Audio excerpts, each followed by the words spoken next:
Yo, it's your boy Ryan, Northwest Sports Fanatics, back at you with a new video. Today is Tuesday, June 25th, 2024, with your boy Ryan and the Northwest Sports Fanatics. Make sure you guys subscribe to the channel. Smash that like button either now or on your way out. Donate to your boy if you can. Cash App $ORION NWSF or the YouTube Super Chat right here. We got the Seattle Mariners versus the Tampa Bay Rays. Game number 2 in the set. First pitch will be here in about 10 minutes. So let's cue up the music, take a look at the thumb, and I'll get into the starting lineups. Let's get it, baby.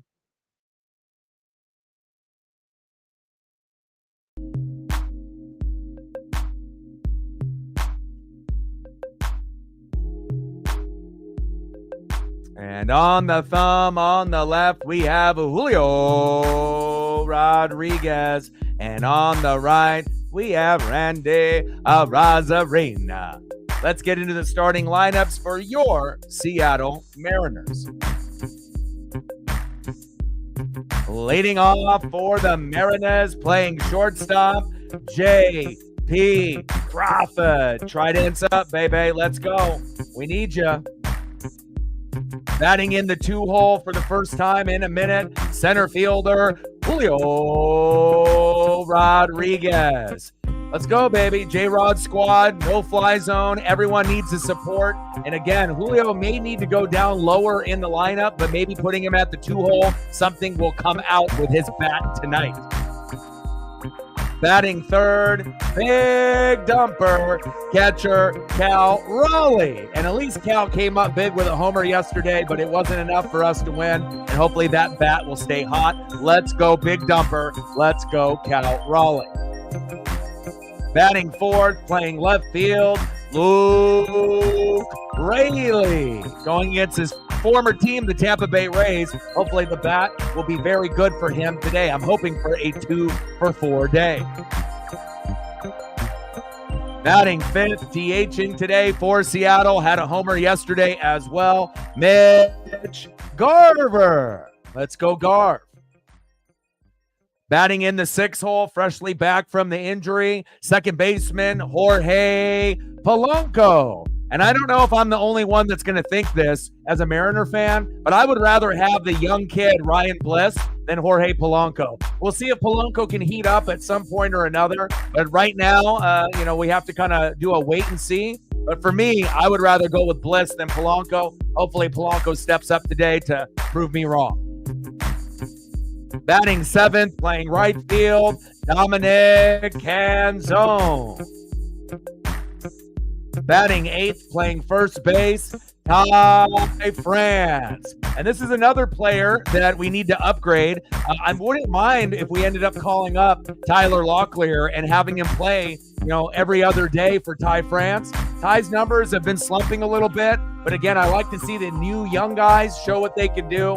And if Ty France doesn't step up soon, we might be calling for Pete Alonso at the trade deadline. Big facts. And batting ninth, playing third base, Hollywood Josh Rojas. And typically Hollywood is at the top of the lineup, but at the beginning of the year, he was batting in the 9-hole, and he was hitting 300 to 350.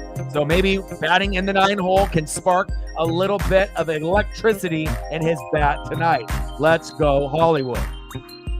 And on the mound for the M's with a 6-8 record, started off the year 0-4, an ERA of 3.63, Luis Castillo. And now, obviously, injuries with Brian Wu and Bryce Miller not really playing well. We're really going to have to lean on Luis Castillo, George Kirby, as well as Logan Gilbert for our big three. Let's go, Luis. Let's go, La Piedra. Let's get it. And now let's get into the starting lineups for the Tampa Bay Rays.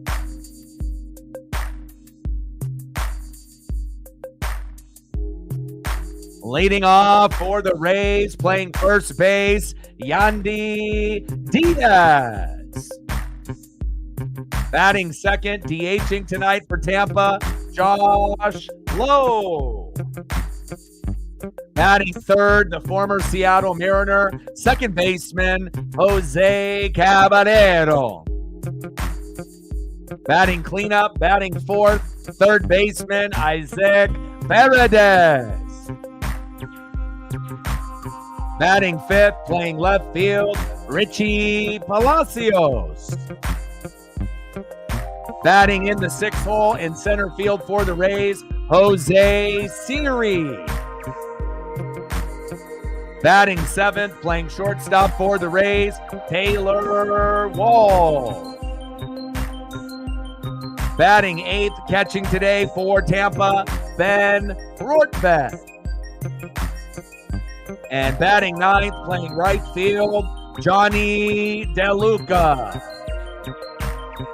And on the mound for Tampa, Zach Littell. Now, Littell has got a 2-5 record with an ERA of 4.20. So we'll see what we end up getting from him here today. Let's go, M's. And at some point, you may see Randy Arozarena pinch hit in the 7th, 8th, or 9th since they're giving him a little bit of a breather today. Let's get it, baby. I am ready.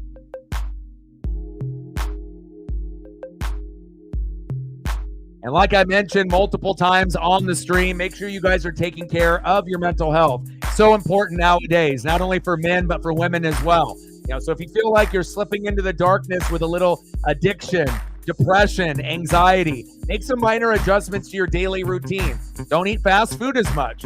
Eat a home-cooked meal if you can. Exercise a little bit more. Don't think about it. Go and act and do it, right? Spend time with your pets and your friends. Listen to some music. Go back to your childhood and watch some movies or programs that you watched when you were younger. You'd be really surprised if you make these minor adjustments to your daily routine. It'll make you happier. It'll make you healthier. And then you can get back to being your normal self. And that is big facts.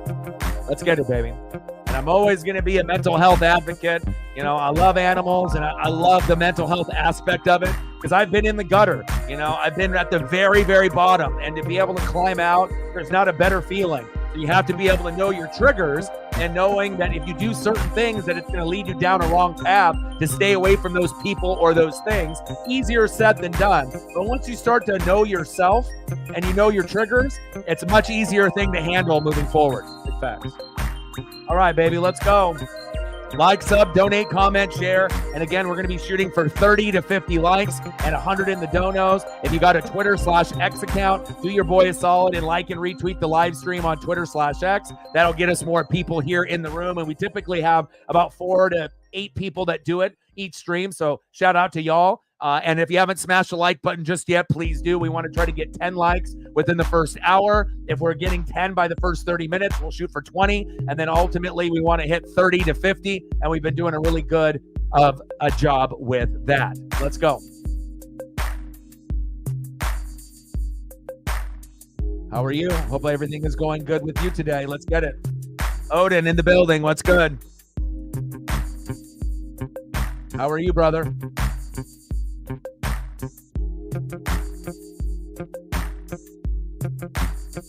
Well, the thing is, a lot of us here, we're watching the games, from beginning to end. With you, you're really busy. So again, you're out and about. Sometimes you're playing video games and you might not be watching the game from beginning to end. But if you actually look at Ryan Bliss and what he's been able to do within the last week and a half, 2 weeks, I mean, he's getting doubles, he's getting triples, he's getting RBIs. At one point, against the Marlins, he was 5 for 5.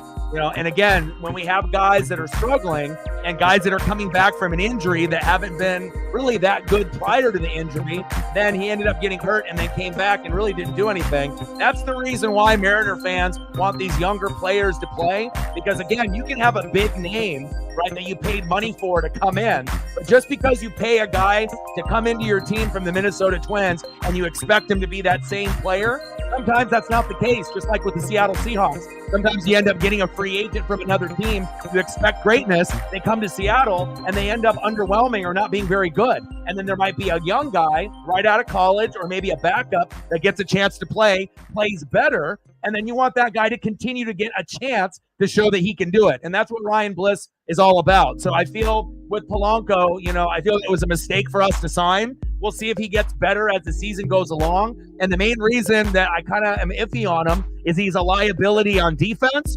And obviously he can't really hit. So again, if you're going to be playing every day at second base, we need guys that can hit and we need guys that can defend. And if you can't defend ground balls, why are you playing? So, that's kind of the MO and kind of what Mariner fans are thinking. Again, with Ty France, big name, like Polanco, they're kind of well known. But again, if there's a guy in AAA or someone that's in our farm system, and we have the number 2 farm system in baseball, which is very crazy, right? So that means we have a lot of talent there, either trade pieces or pieces that could be on our starting lineup. And if certain guys like Mitch Haniger, isn't playing up to his potential, Ty France, as well as Jorge Polanco, we're going to have to look for other options. And it's not meaning that we get rid of those guys completely, but we need to be able to see what the best players are for us to win. And I know, being a Seahawk fan, you understand that as well. It can't just be based off name recognition. It's all about the stats and the effort.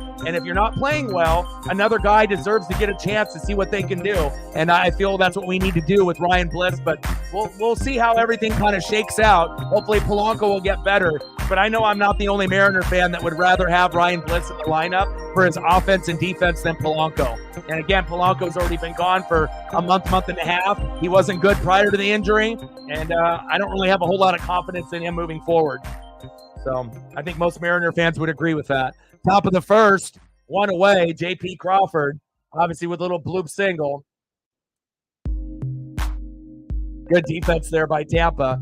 Batting second, center fielder, Julio Rodriguez. But you have to understand, anything that we talk about here, it's based on a lot of film watching and a lot of games and a lot of articles and really watching the tape every game. And like I said, there's not very many people that are going to be covering the Seattle Mariners from pitch 1 to the very end, every single game throughout the season. So again, I like old school vets and I like being able to trade for guys, but just because you trade for a guy doesn't necessarily mean it pans out. I personally like guys that we develop, that we draft within our own system. It's like, you would rather have someone get drafted by Seattle, right, and have them pan out rather than getting a free agent from like the Niners or Rams and then it doesn't pan out. And a lot of times free agents, it just doesn't work out. You really expect a lot, but you don't really know how the chemistry is going to be with the new team. It's facts. Rest in peace to Sika Anoa, Roman Reigns' dad, passed away. Rest in peace. Let's go. Right now, actually very high. It sounds like the Mariners, we're probably not going to make a lot of moves, but there is potential with obviously being one of the worst hitting teams as a top 10 team overall. It is very possible that we could end up getting a superstar like a Pete Alonso, a Luis Robert Jr., a Bo Bichette, a Vlad Jr. Now, the organization normally is very cheap, and they normally don't pull the trigger, but this could be the year where they think, okay, maybe it's worth it because we are in first place. It does look like we're going to stay top 10 all year, and if we're struggling with bats and we could improve a position, why not spend the money? Big swing and a miss. There goes Julio, 2 away. But realistically, they might go for a lower name like Brent Rooker from the A's or Brian De La Cruz from the Miami Marlins, and we could get the same amount of production but not have to pay as much for a Pete Alonso. But I do know that they are going to be looking at first base and right field, and Ty France needs to be better. Mitch Haniger needs to be better, and obviously Jorge Polanco needs to be better. So I think those are kind of the main positions that they're really looking to see if we can get improvement, either with guys that we have in the system. Nice bloop single by Cal Raleigh. There we go, Cal. But we need to get guys that can actually hit and defend, and it's just been a big problem. And it's not just a Haniger problem, a Ty France problem, and a Polanco problem. It's a fucking team problem. We're having a hard time with it, but sometimes you got to mix up the lineup to find the right combination of guys that are going to work good together. Big facts. Nice hit by Cal Raleigh, keeping it going. Next up, left fielder Luke Raley. Let's go. And if you would have asked me about the Pete Alonso thing and some of the big names about a month ago, I would probably say no, we're probably not going to pull the trigger. But I think as the days are continuing to go on and the struggles are very apparent with this Mariner team hitting-wise, another pitcher went down for us in Brian Wu. Raley! Ooh, nice catch. We leave one stranded. Wow, athletic outfield there for the Tampa Bay Rays. But as the days kind of creep a little bit closer to the trade deadline, I wouldn't be shocked if we go for a lower name guy, a big name guy, or if the Mariner organization is lazy and they do fucking nothing. That wouldn't surprise me either, but we definitely need a pitcher. We definitely need bullpen. another pitcher there, unless they're going to go with Emerson Hancock and think he's good enough for Woo for the time being.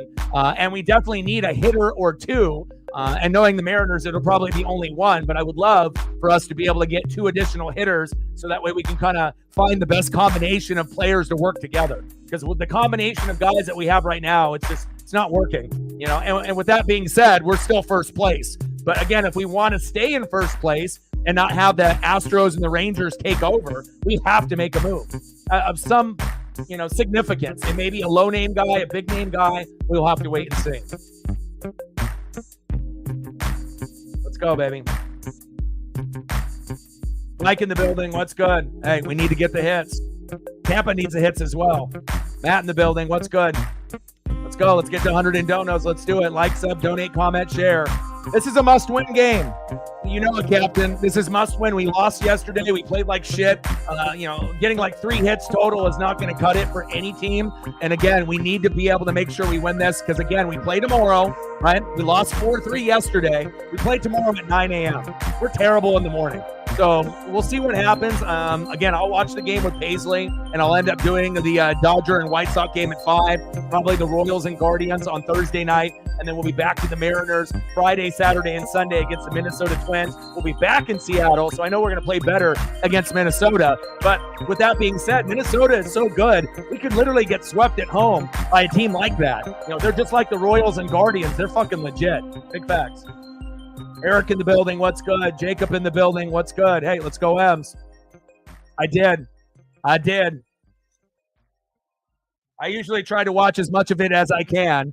Luis Castillo, first pitch, almost went yard. Uh-oh. Wow, that did go fair. 1-0 Rays. Unbelievable. Come on, Mariners. Come on, Castillo. First pitch, a home run. Christ. Already? I don't know if they're going to review that. I thought it was looking like it was going fair, and then they called it, obviously. Now they're going to review it. I thought it was foul, and then they called it fair. But Yandy Diaz, I think they're going to do a review on this to see if that actually – the way that it was going on the first initial replay, I said that's a foul ball. But let's look where the foul pole is. Yeah, that's foul. That's foul by a foot. I don't know what they saw. Thank God. I was going to say – Luis Castillo, you got to be shitting me, dude. First pitch, a home run? Unbelievable. And so this is getting reviewed, and we'll get called back as a foul ball instead of a home run. Thank God. So we're going to have still a 0-0 score. I was about to lose my shit there. Let's go, baby. Elliot in the building. What's good? David in the building. What's good? How are you? Appreciate you. STL, I see your Cardinals. You and the Padres, you and Elliot's team are going for a wild card spot. I see you. Sarah in the building. Hope you feel better. What's good? Are they calling it a home run? It's foul, isn't it? He said it went over the top. Give me a fucking break. Are you kidding me? Wow, 1-0 Rays. Unbelievable. Questionable call here at the very beginning of the matchup. Unbelievable. Next up, DHing for Tampa, Josh Lowe. Not the start that we wanted. Saying that it went over the top, but it clearly went foul after. I don't know. Let me look again. That's very close to call. I don't know about that. Big swing and a miss. One away.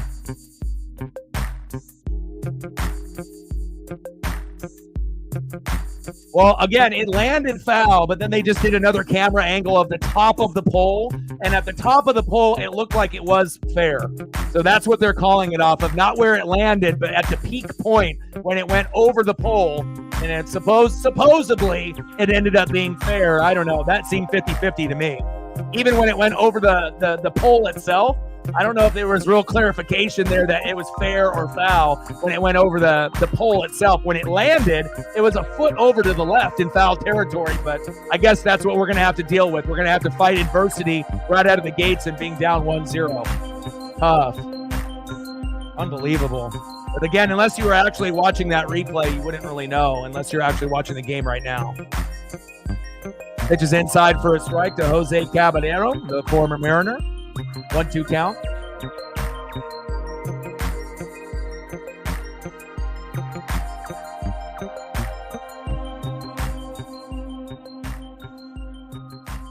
Chopper.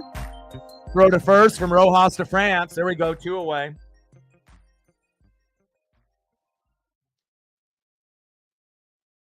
And shout out to Matt, Sarah, and Megan for helping out on the Twitter/X side. I appreciate you guys very, very much. And make sure you guys smash that like button. We want to try to get 20 likes within the first hour if possible. Let's see where we're at now. All right, we're doing a good job so far. We're already at 12. We need 8 more to get to 20. So if you haven't smashed the like button just yet, please do. 16 in the room, 14 have liked the stream. That's what I like to see. 6 more to be able to hit the goal already in the first hour. I love you guys, and I appreciate you very much. Elliot with the like and share on the Twitter/X. Appreciate you. And we are creeping up on a very important date. My mom's birthday is tomorrow, but I believe on Thursday, The Bear debuts. So I can't wait for that to be able to drop and watch those episodes. There's not too many restaurant shows that get me, all the feels, with the laughing and then the crying and then the emotional up and down roller coaster that show is. But I'm very excited to be able to see The Bear here in a couple days. Bottom of the first, 1-0 Tampa. 1-2 pitch.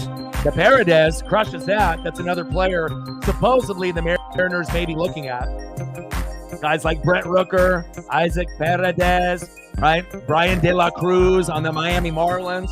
So sometimes it may not be for the big name guys, but we definitely need a right fielder, a first baseman, and maybe someone a little bit more consistent at second. Big punch out there.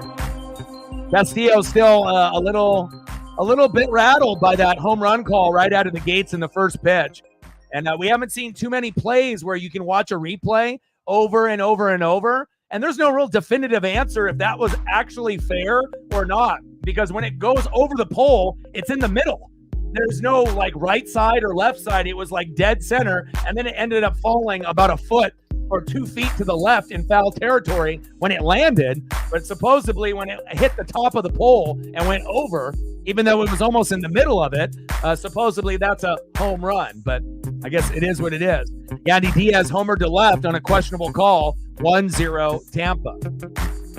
And on the mound for the Rays with a 2-5 record, an ERA of 4.20, Zach Littell. And hopefully we can get some hits on him. We need 7 to 10 hits and 4 to 5 runs if we're going to end up trying to be competitive here today. Let's go.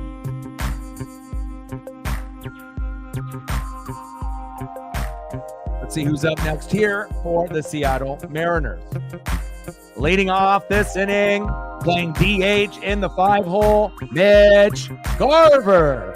And Garver and Cal both have been struggling in the last 2.5 weeks. So for Cal Raleigh to homer yesterday and get a base hit today, and Garver to homer yesterday as well, even though we lost, it was a nice sight to see, and hopefully they can continue their hot streak. Let's go, Mitch.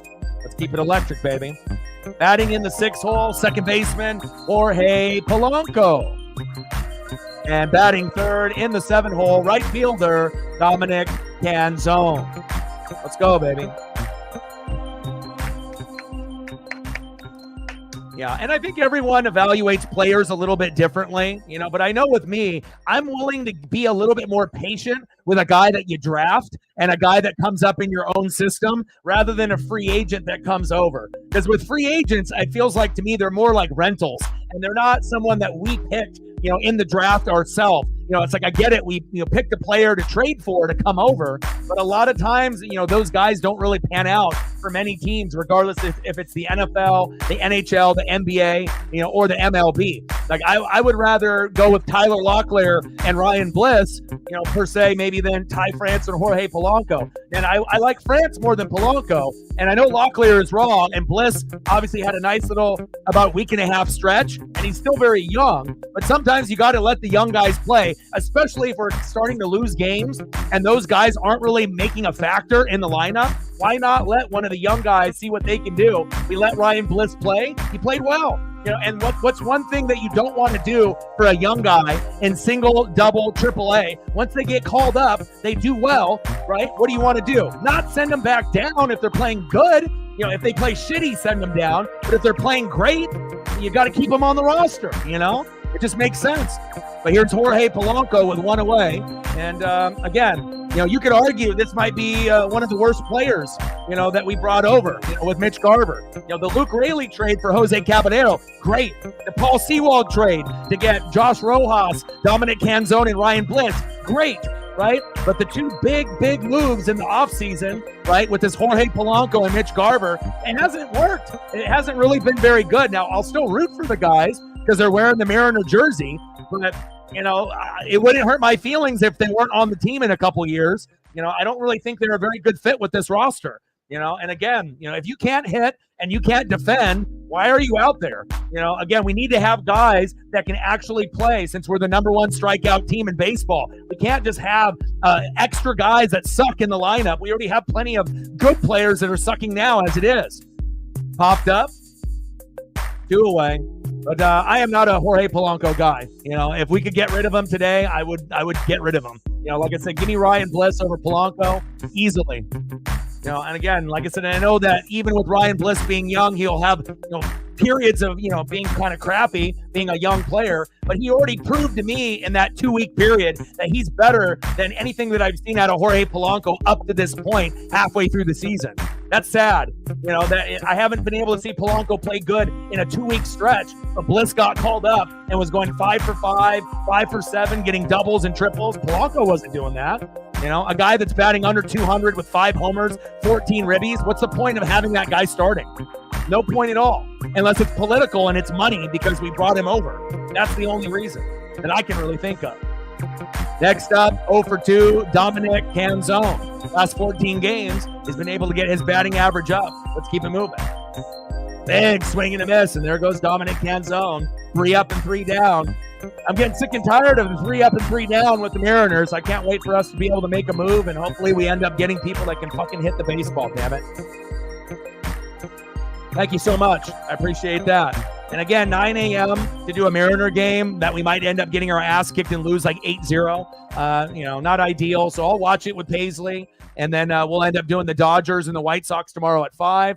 Royals and Guardians at 5 on Thursday because the Mariners and Dodgers are both off. And then Friday, Saturday, Sunday, Seattle Mariners hosting the Minnesota Twins. And we'll do those games as well. Let's go.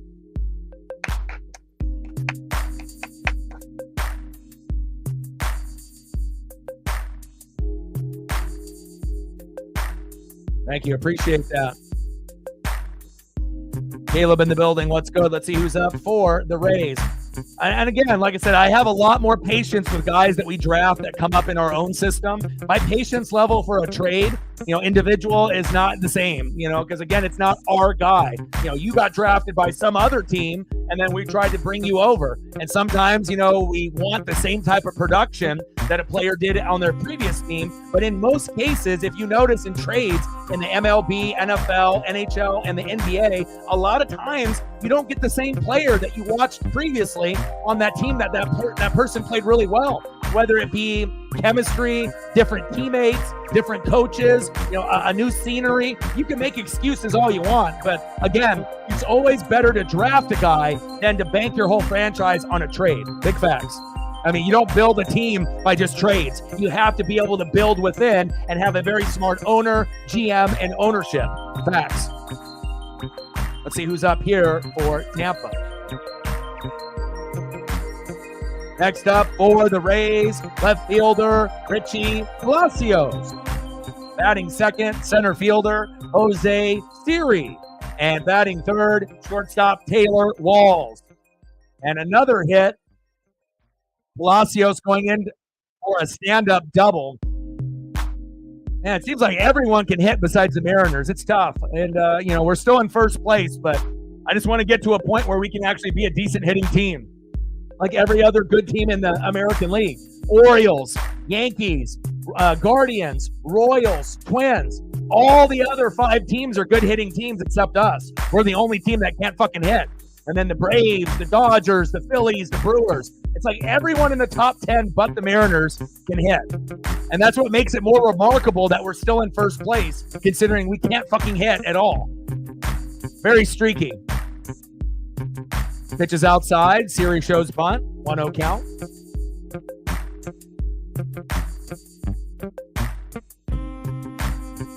EXPO in the building. What's good? I'm thinking about doing the Royals and Guardians on Thursday. I don't know about your schedule, but if you can come through and hang out, it's at 5 o'clock Pacific for you and Jacob and a few of the Guardian fans. So figured instead of just taking the day off, I like watching the Guardians. I like watching the Royals and Bobby Witt Jr. Stephen Kwan is a G. So, Jose Ramirez as well. Definitely could go either way. There's not really a favorite in that particular matchup. So we'll see where it goes, but we'll end up doing those two games. Dodgers, White Sox tomorrow, and then we'll end up doing Royals and Guardians on Thursday, and then Mariners Twins in a 3-game set. Pitch is low and outside, 2-0 count from Castillo to Siri. Oh, I love it, man. Because again, just because, Jared Kelenic and, Eugenio Suarez and Teoscar Hernandez, a lot of those guys are playing better after leaving Seattle. That's kind of one of our things. A lot of times we have good players, but they'll end up playing better when they go to a better organization that can actually hit. Throw home, safe, 2-0 Tampa. But Teoscar being an all-star, I'm really happy for him, because if he was on Seattle, would he be an all-star? Fuck no. Again, when you're playing with Mookie and Freddie and Shohei Ohtani, there's not as much pressure, and I'm really happy for Teoscar that he ended up turning himself into an all-star. And if the Dodgers were smart, they would offer him a long-term deal and have him be there for the rest of his career. I think he's a very, very good fit for the Dodgers. Now, if we had Teoscar, would we be able to have a few more wins than we do right now? Would our batting lineup be a little bit better? Of course. But again, the Mariners didn't want to pay him. They wanted to pay for Haniger to get rid of Robbie Ray. So we ended up dumping Robbie Ray's contract to the Giants. But Haniger, really hasn't been very good. Started off the season decent, but then has faded, obviously, as of late. And, again, you can have players that you like, but at the end of the day, I can't give a guy a freebie just because I like him. We have to be able to be honest about players when they're playing good and when they're not. Like Ty France, not really playing good. Haniger, not really playing good. Polanco coming back from the injury, but prior to that, not really playing good. Garth, not really playing good. In the last couple weeks, he's been a little bit better, than he was in April and May, but I don't think a lot of Mariner fans were expecting Polanco and Garb and some of these players to be kind of playing at the lowest level possible by still starting. That's really, something that we have to address. Bottom of the second, 2-0 Tampa. Runners at first and second. Next up, Ben Rortvedt, the catcher. And again, Brian Wu is injured, right? Bryce Miller is our 5-hole pitcher now. Not very good. So if Castillo can't get it done, what are we left with? George Kirby and Logan Gilbert, and that's it? That's tough. So now the pitching is starting to go down too. So we got to be able to make some moves and figure this shit out if we want to be able to stay in first place. So...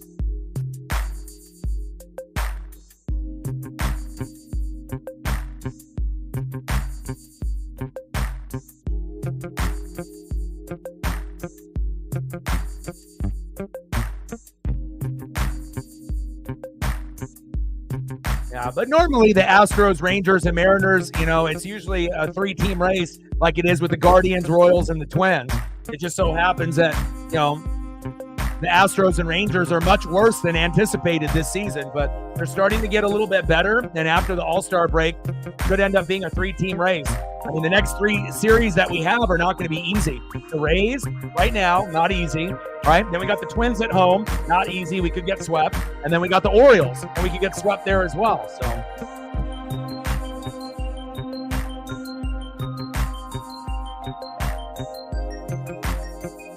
Bucks, Rays, Bolts in the building. What's good? All right, I feel better.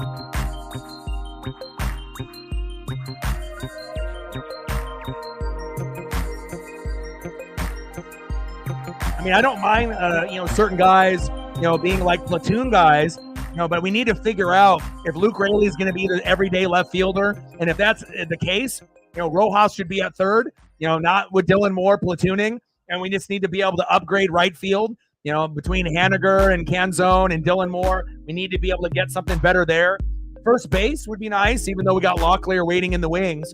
But if they are stuck and being stubborn with Ty France, you know, so be it. But we definitely need a right fielder. I wouldn't mind an upgrade at first base, and getting another pitcher or a bullpen guy would be ideal. But knowing the Mariners, we might not do anything.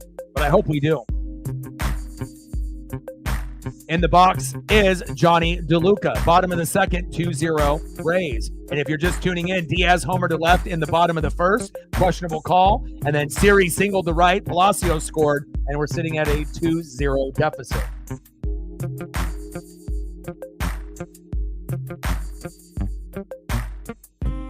Pitch is high and out of the zone. 2-0 count.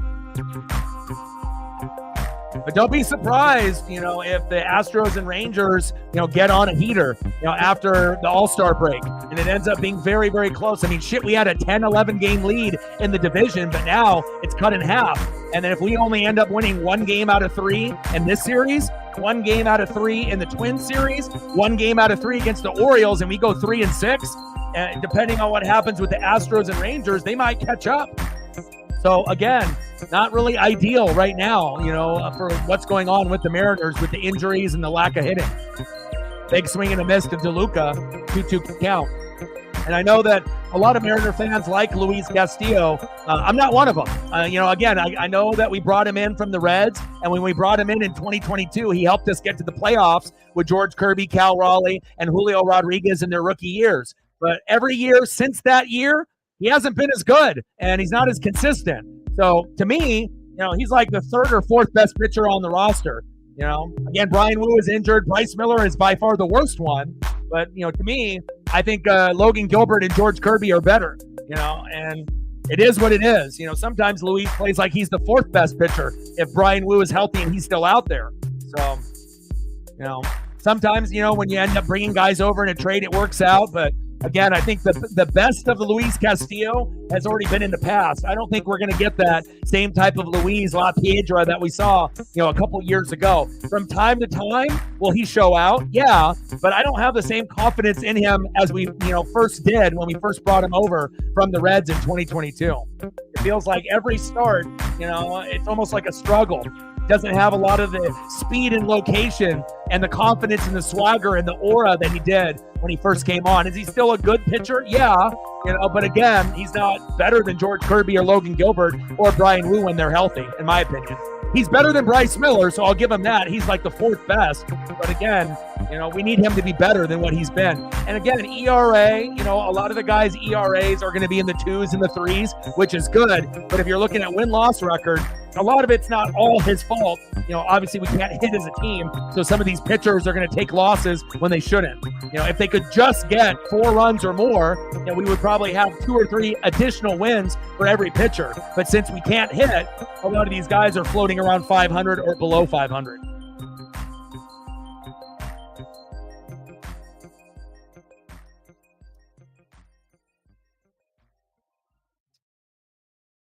Popped up. Ty France is there. There we go.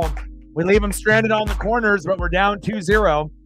And when you're a Mariner fan, 2-0 feels like 4-0. Let's be honest. It's very difficult for us to be able to manufacture hits and runs, but hopefully we can figure it out today. Or we're just going to have to wait for Liddell to sit down and get somebody else in the bullpen to start raking. Let's go. Next up for the Mariners in the 8-hole, Ty France. Batting second, playing third base, Hollywood Josh Rojas. And batting third, playing shortstop, 0 for 1, J.P. Crawford. Right, ends up, baby. We need you. Come on, J.P. Let's get it.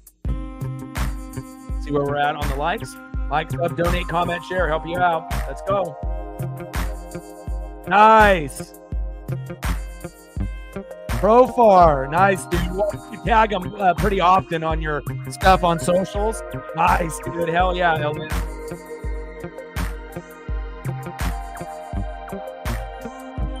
But he is like one of your favorite players, if not your favorite, so.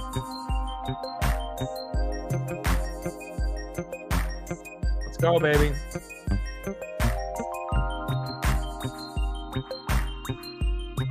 All All right, we got 47 people in the room. We're at 18 likes. We got 29 in the room, so we need 2 more likes to be able to hit the goal within the first hour. Now we're at 19. Thank you to whoever that was. We need 1 more out of the 10 people that haven't smashed the like button just yet. We got 29 in the room, 19 likes, and then we got an additional, another 15 or 20 watching on Twitter/X. Let's go, baby. 1 more like to hit the goal within the first hour. Good start.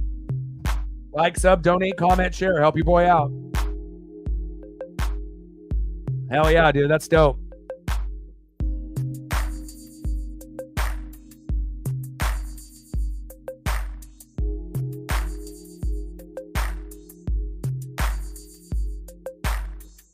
Let's go, Ty. We need you to get your production up. And it just sucks because if you look at our batting averages as a team, it's pitiful. JP Crawford, right, as we're going down this lineup, right?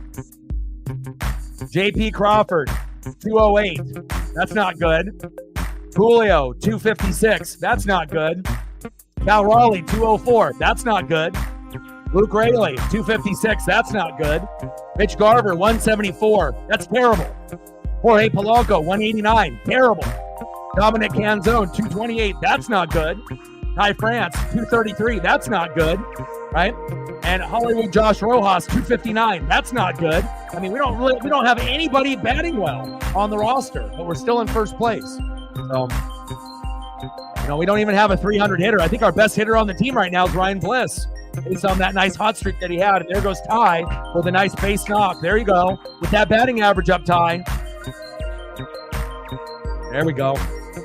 Top of the third, runner at first now, Ty France. Next up, Hollywood Josh Rojas. And when he was batting in the 9 hole at the beginning of the year, he was batting 300 to 350. One of the only players on Seattle that has, cracked 300 this season. Let's go. Mr. Williams in the building. What's good? That's awesome, brother.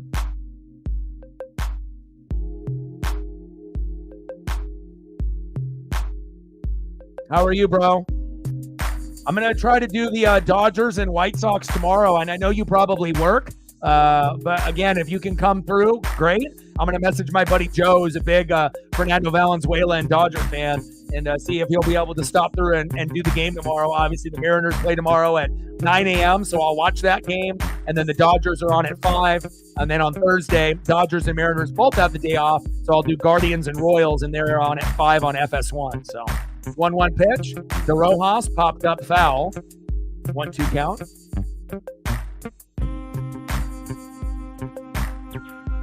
Hope that you're having a good day. Well, you're a busy guy, man. You got a lot on your plate, so. But it's always good to see you in the room, and obviously anytime that you can support, you do, which is obviously fantastic. If we could get more people to be like you and some of the other goats in the room, like Megan, that definitely would help us out on the channel. Double play. Golly.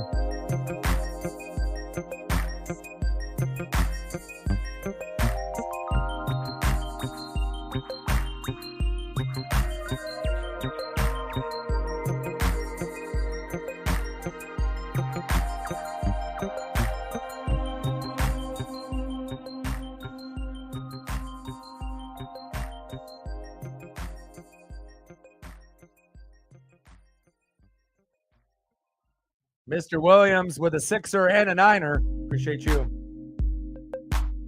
We're at 15.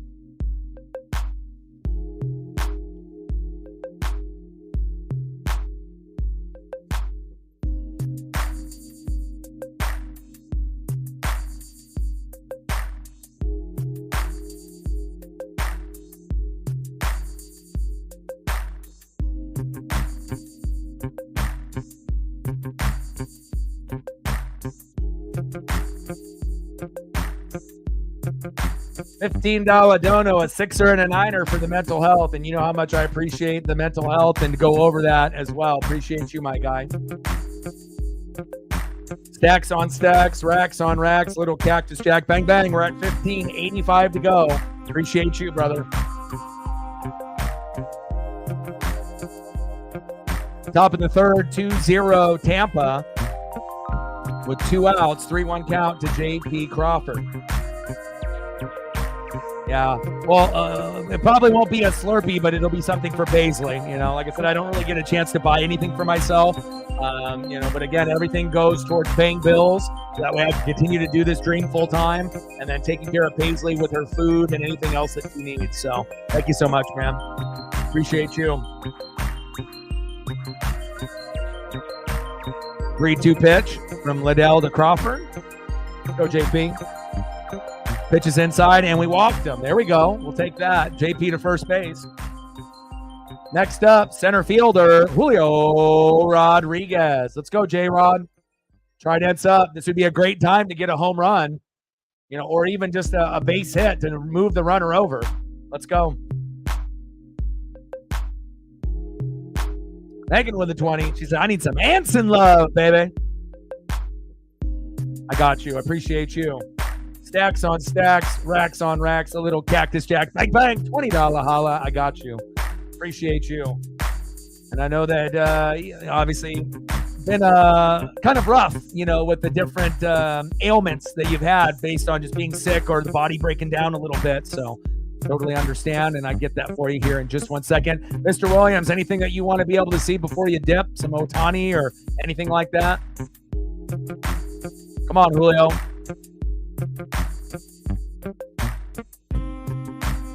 Julio, crush it towards third base, foul.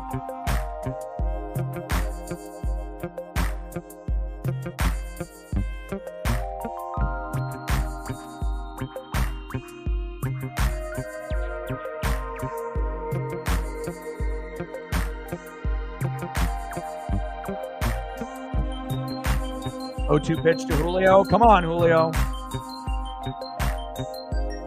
Pitch is outside. 1-2 count.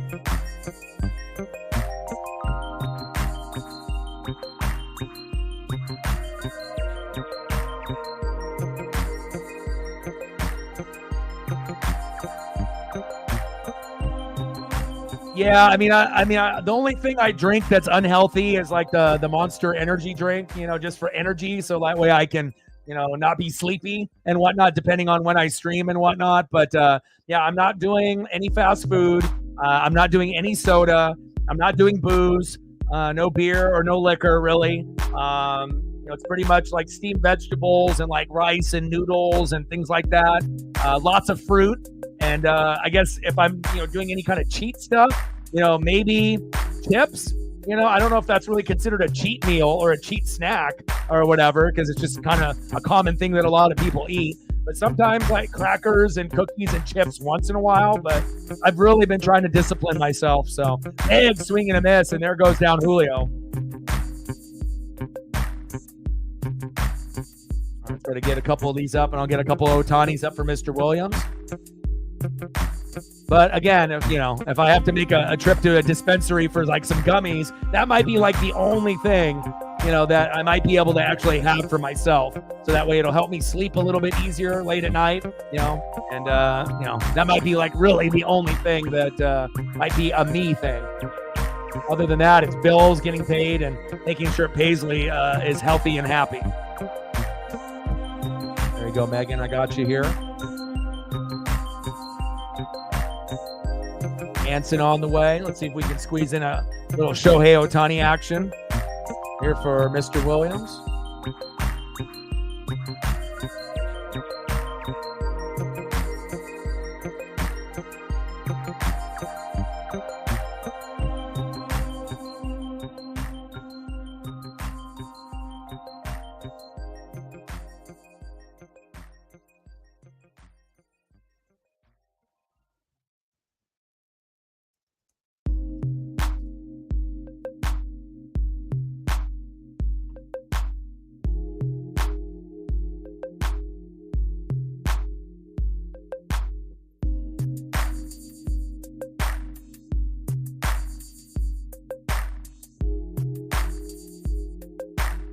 When I do the Dodgers tomorrow, that'll be my third Dodger game of the season, and we'll probably end up doing 5 or 10, just when the Mariners play extremely early, or if they have the day off and then the Dodgers are playing. That's obviously going to be the go-to, for a stream if the Mariners are not live. I'm going to go Dodgers first and then look at the matchups next. Appreciate you, my guy. Shohei all day, every day. It's showtime, baby. And we get good results. Anytime I do a Dodger stream, we usually get about 1,000 to 1,200 views on every Dodger stream that I do. So, it's not, it'll be worth it, man. Appreciate you, brother.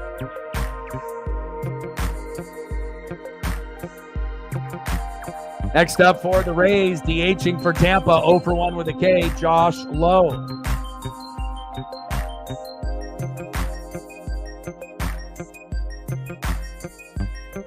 Yeah, but I mean, I can always have like a Slurpee or go get a beer or liquor. I'm not addicted, so it's like I can, if I like, I'm going to be going up to see the Mariners and the Orioles on July 4th. So I might end up having something there, maybe not. I don't know. It kind of just depends on how I feel. So they taste good though, and that's what matters, right?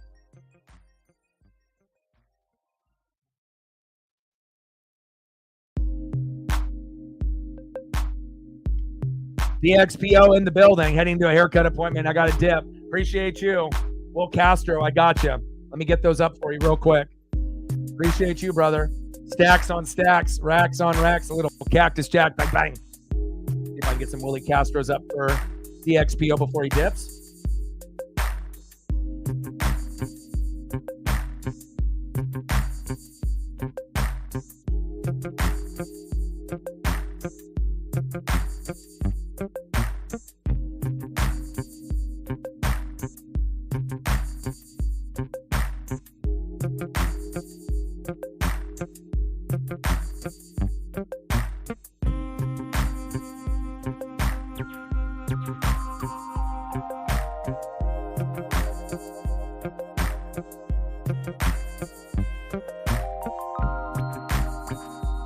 Three-two pitch to Josh Lowe, fouled off. Count remains 3-2.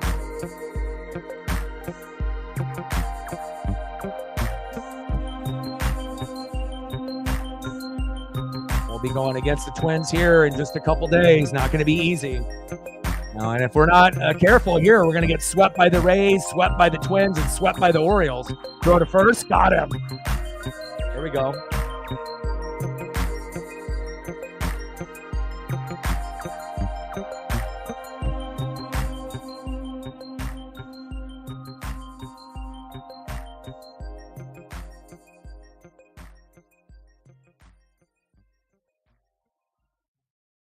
See if I can get one more for Willie for you. I know you got to get going to an appointment. Appreciate you.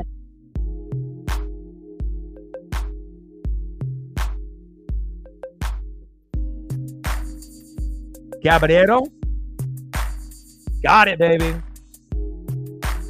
Nice adjustment by Rayleigh there. There we go. Appreciate you, brother. Enjoy that appointment. Anytime you can get your hair cut, that's always a good feeling.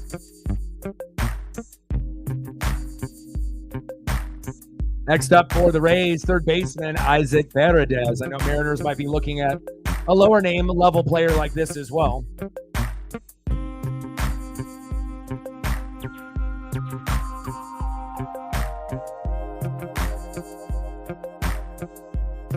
Appreciate you, brother.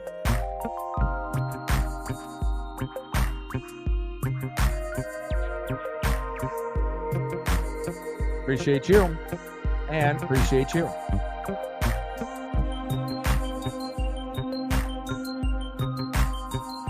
Come on, Louise.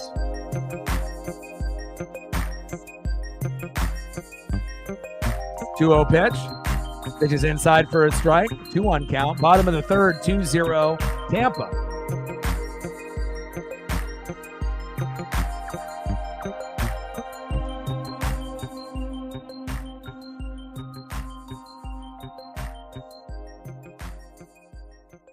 Pitch is outside. 3-1 count. Come on, Louise. It's kind of a shame, when you got pitchers like Logan Gilbert, Luis Castillo, George Kirby, Brian Wu, and Bryce Miller, where some statistics are amazing. And you're like, wow, these guys are, the real deal. But then when you're watching them, day in and day out, you can definitely start to see, the the struggles and some of the weaknesses that the pitchers have, because you obviously put them under a microscope because we're watching every day. And I'm just hoping that, the number one thing out of all the starting pitchers, including the bullpen, is confidence, having that aura and that vibe and believing in yourself. Because a lot of times with these pitchers, when they get roughed up early, you can tell that confidence just goes away. And, if we're going to have any chance, to be able to win the American League West, and depending on if we make a move in the bullpen or a hitter or two at the deadline or not, we're going to need that pitching staff in the bullpen to hold us down until we figure out the right lineup to be able to help us maximize the most that we can get, out of a team that strikes out way too much. End of the third inning, 2-0 Tampa. All right, come on, Mariners. Let's see who we got up next here.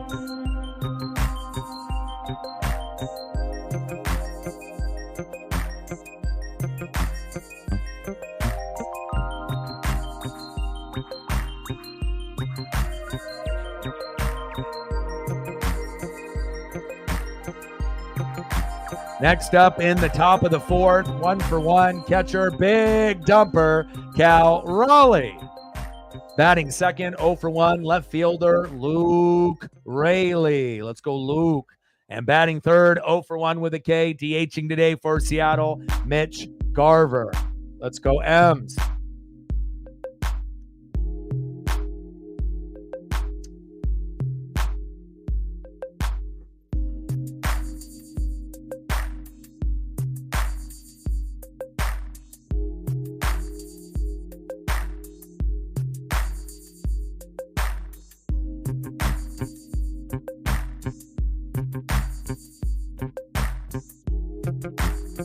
Let's go, baby.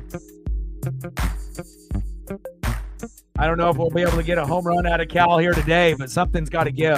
Got to figure it out. And I don't know if I really like Julio in the 2-hole. I would rather have Ryan Bliss playing. Hell, I'd rather have Tyler Locklear out there as well. If we're going to struggle, we might as well struggle with the young guys and see what they can do. And if they end up overachieving, it could end up being like a big key hit, a big RBI, an unexpected home run. But I just feel sometimes with certain guys, you already know what they are, and I don't really know how much better Jorge Polanco really is going to be. It's going to take a lot for Mariner fans to get on his side. I think most of us would rather just see him go and play somewhere else. I've already seen enough out of him, where I already know what kind of player he is. But we'll see what happens. And again, we're locked in with some of these contracts and some of these guys, so easier said than done. We're not going to just be able to dump a guy. But half of this lineup that we have, could be playing on another team. And I don't think it would hurt too many people's feelings. We just need to get better players that can hit, and hopefully the single A, high A, double A, triple A guys, Emerson with Colt and Cole and Lazaro Montez. Hopefully these guys can get better and better sooner than later, so that way we can add them to the lineup. Top of the fourth, 2-0 Tampa. 1-1 pitch to Raleigh. Low and into the dirt. 2-1 count.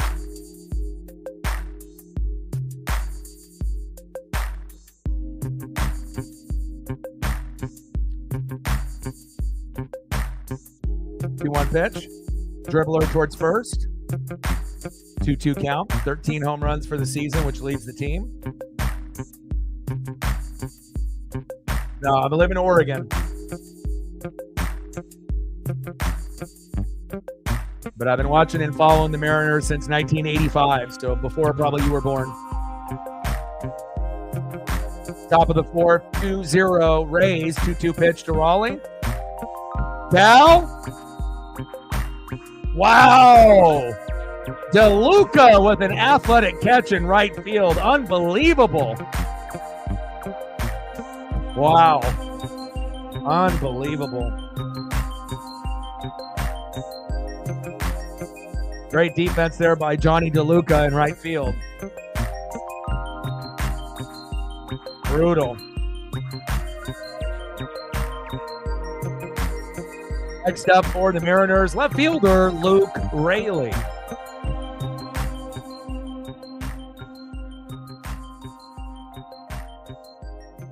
That one chopped foul. 0-1 count. Go, baby. I thought so too, Captain. It was close. I mean, even if it wasn't a home run, that would have been a double for sure. Raley chopped that one foul behind in the count 0-2.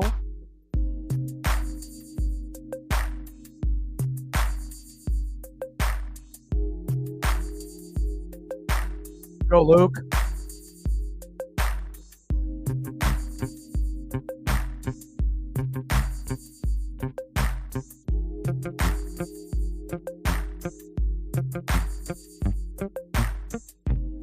O2 pitch into the dirt. 1-2 count. Come on, Luke.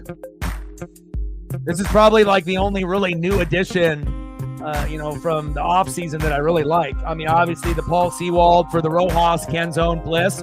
That was a great trade. One of the best trades the Mariners have had in many, many years. But the Luke Raley for Jose Caballero, I like that one. But some of the moves, it seems like they start to fizzle out. Nice effort by Raley running the first. Always running hard no matter what. And that's one thing that I really appreciate about Luke Raley is he gives 110% effort on every single play. A lot of the other players could learn a lot from him. Next up, DHing for Seattle, Mitch Garver. April and May, he was terrible. First part of June, terrific. And it started to kind of fade a little bit. But obviously homered yesterday with Cal, so hopefully he can get back on track. But another disappointment, from a player that we brought in, from the world champ Texas Rangers and obviously bringing in Polanco from the Twins, we expected a hell of a lot more than what we're getting out of Polanco and Garver so far this season.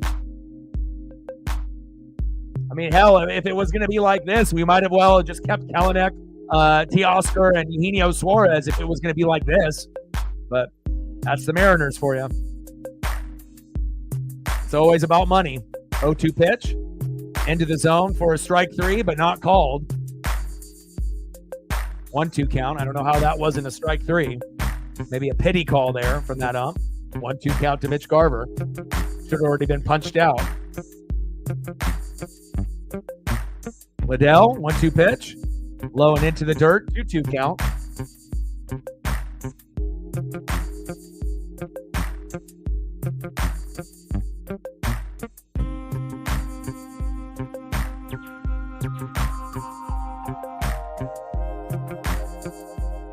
Two pitch.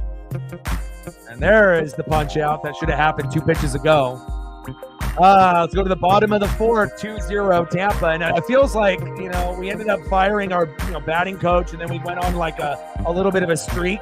Something is going to happen between this series, the Minnesota series, or the Baltimore Orioles series, where like Scott Servais purposely ejects himself and starts arguing, a call to get ejected to kind of get a spark for the team. And hopefully it's not a player going off like JP did, but if it ends up being something like that, but we need some kind of spark, some kind of energy, because we're not getting it obviously with these bats.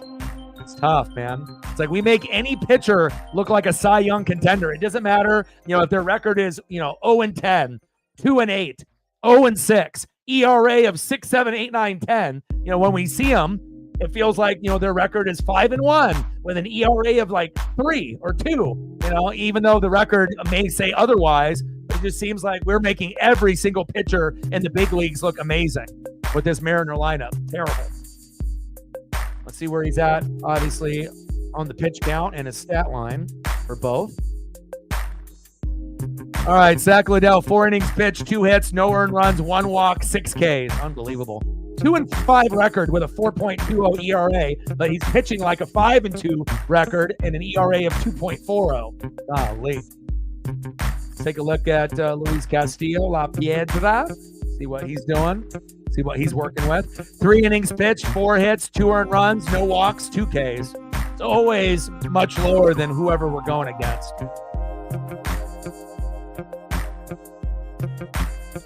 Let's go to the bottom of the fourth. Let's see who's up for the Rays.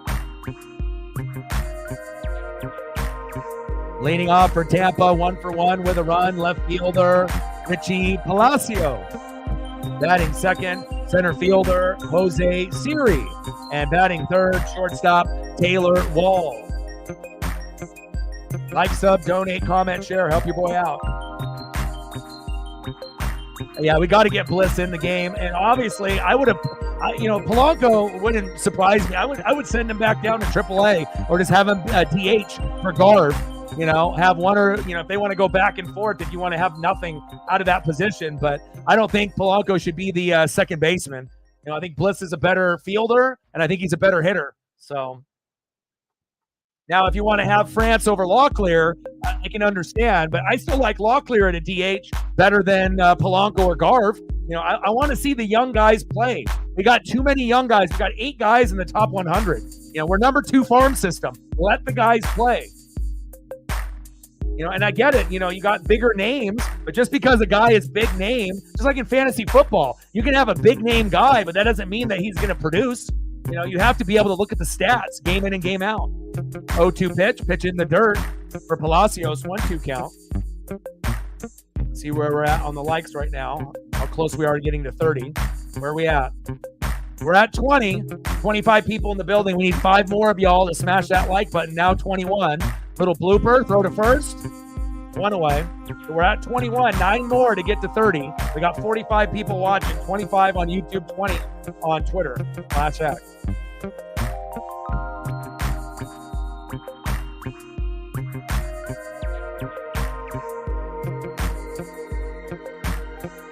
Next up for the Rays, center fielder Jose Siri. And sometimes you got to be real. I think a lot of Mariner fans want to defend some of these guys like Garv and Haniger and Polanco. But the bottom line is, if you're not consistent and you're not playing well, you got to give some of the other guys a chance. I'm not saying that we need to totally get rid of them altogether, even though I know some of us wouldn't mind that. But again, we need to be able to find the right combination. And not only that, we need to be able to find the right batting order. Having Polanco playing his first game in the 2-hole was that was moronic. Like, why would you do that? Why put Polanco in the 2-hole, even though that's what he played prior to the injury? And the guy's been gone for like almost 2 months. Like, did you really think he was going to go in there and be 3 for 4 or 2 for 4? That was stupid. If you're going to start Polanco, you should have started him in the 6, 7, 8, or 9 hole. Not in the fucking 2-hole. Now they got him in the 6, but give me Ryan Bliss all day. 2-1 count. And sometimes all you need to see is like a week or 2 of playing, and in that Marlins series, at one point he was 5 for 5 and went like 5 for 7. But the big impact of the bat, it wasn't like he was just getting singles. He was getting doubles. He was getting triples. He was stealing bags. He was getting RBIs. You got to look at every single factor, instead of just like the hits. Like, what are the hits? Are they impactful hits? And they were. And I saw more in a week and a half, 2 weeks out of Ryan Bliss than Polanco did good in those first 30 or 40 games before he got hurt. Facts. We got to stop defending these shitty players that we're bringing in from other teams. That's why I don't like trades. I like developmental guys that we bring up and guys that we draft instead of, bringing guys over from other teams. Because a lot of times we're going to be disappointed. But the Luke Raley for Caballero, excellent. I give that an A, right? Ryan Bliss, right? Dominic Canzone, right? Hollywood Josh Rojas for Paul Sewald, A+, 3 for 1. But a lot of the others have not been good, which is inside and a walk. And I don't know, I'm just not a Castillo guy. I know some of y'all Mariner fans like him. I'm not a Castillo guy at all. Again, I like being able to see hopefully Brian Wu get healthy. Bryce Miller by far is our worst pitcher, but I'm more of a Logan Gilbert, George Kirby kind of guy. I like Kirby. I like Julio. I like Cal, the guys that we brought up. And I like Logan Gilbert. I feel he's consistent, and a lot of times, these other guys may be a little flashier, but at the end of the day, who's getting the job done and who's consistent? And that guy is Logan Gilbert. Bottom of the 4th, 2-0 Tampa, runner at first, 1 out. Double play. Right there, throw to first. Nice DP there. Nice job by JP Crawford going to tie France. There we go. We love that. Good defense. End of the 4th inning. Let's go to the top of the 5th. 2-0 Rays. And only getting 2 to 3 hits in a game is unacceptable. We have way too much talent to be getting 2 or 3 hits in a whole fucking game. And it's not like every pitcher we're playing is a Cy Young candidate, It's like you got guys that have losing records and high ERAs, and we look like shit against those guys too. No excuse. Let's see who's up next here for the Seattle Mariners. Next up for the Mariners, 0 for 1, second baseman Jorge Polanco. Batting second, 0 for 1 with a K, right fielder Dominic Canzone. And batting third, 1 for 1, first baseman Ty France.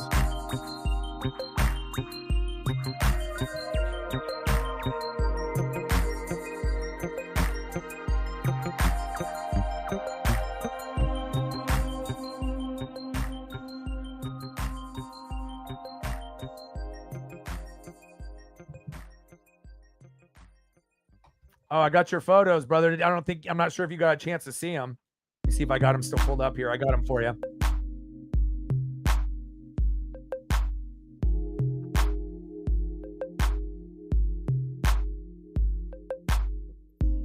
And the Twins scare me.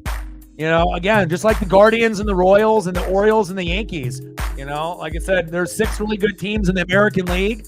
Right? Orioles, Yankees, Mariners, Guardians, Royals, Twins. They're all great teams. But we're by far the worst hitting team, not only in the American League good teams, but also with the National League teams. You got Dodgers, Braves, Phillies, Brewers. Like literally out of the top 10, we are by far the worst hitting team.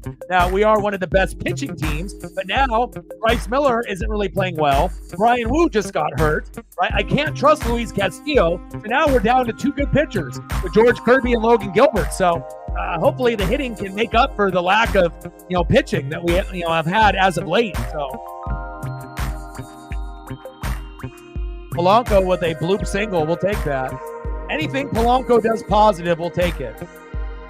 Not a big Polanco guy, but again, it is what it is.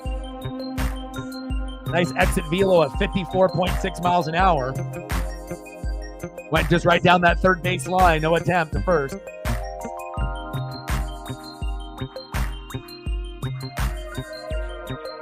Bro, this would get you banned from my channel. Is Colton Wong still on the Mariners? Really? Bro. Friendship probation, channel ban. Bro, Colton Wong? Colton Wong is the Wong move for any team. Terrible player. Bro, you need to get on your MLB before you have a comment like that. We're fanatics here. All right? We're not the average. Right? We're not fair weather. We're not bandwagon. Colton Wong? Bro, you need to look at a roster page before you have a comment like that. Bro, probation for life. There's no coming back from that comment. Jesus Christ. And obviously you're not a Mariner fan. I can tell by that fucking comment. Golly. You just made everyone in the room like 10 times dumber with a comment like that. Christ. Colton Wong. Jesus. Well, you're not making any friends in the chat. You just ruined your whole credibility, bro. Credibility down the shitter. If you were taking a test, that was an F, and you're taking the dunce cap in the corner. No cell phone. No privileges. Timeout for life. Unbelievable. Top of the 5th, 2-0 Tampa. Runner at first, 1 away. Colton Wong? Brother. 0-1 pitch to Ty France. Thought it was great. Obviously with Connor McDavid, hasn't been able to, hoist the trophy up just yet, in his illustrious career. But Florida, they got really close last year, and sometimes you got to crawl before you walk, and you got to lose before you win. So I kind of felt that they were going to win it yesterday, even though they won the first 3, choked in the next 3, and then won at home. Ty France, back. Come on, let's go. Tie game. 2-2, Tampa and Seattle. There we go, Ty. I wouldn't mind seeing Tyler Locklear get some time at DH or first base, but Ty France is like, hey, before we bring in Pete Alonso, sucker, I'm Ty France, bitch. Here we go. 2-2, baby. Let's go. Nice job, Ty. And that's definitely not Colton Wong, baby. Woo! Let's go. Nice job. Exit velo 104.8. Let's fucking go. Let's go. Reflect. Good timing, baby. Ty France with a homer. Let's go. Stacks on stacks. Racks on racks. Little cactus jack. Bang, bang. $10 holla. Let's go, baby. Nice job by Ty France. I love that. And Polanco getting on in like the cheapest way possible. Either like a bunt, a hit by a pitch, a walk or a little blooper towards third with an exit velo at 55 miles an hour, but it got us the tie. Let's go. Let's go, baby. Fuck yeah. $5 holla. Let's go. Stacks on stacks, racks on racks, little Cactus Jack. Bang, bang. $5 holla. Let's go. But I enjoyed it. I watched it last night. And again, I love the NHL. And, again, Florida, a scrappy team. Sergei Bobrovsky, one of the best goalies in the NHL. Kachuk and company. And you knew that it was going to be a grinded out game. And if you ended up watching the last, 2 minutes, they had it on the boards. And that was kind of, the MO for Florida. They weren't going to let Edmonton have any last shots in that last minute. They were just playing keep away on the boards and just hitting each other on the glass. And they weren't going to give Connor McDavid that last chance to be able to tie it up.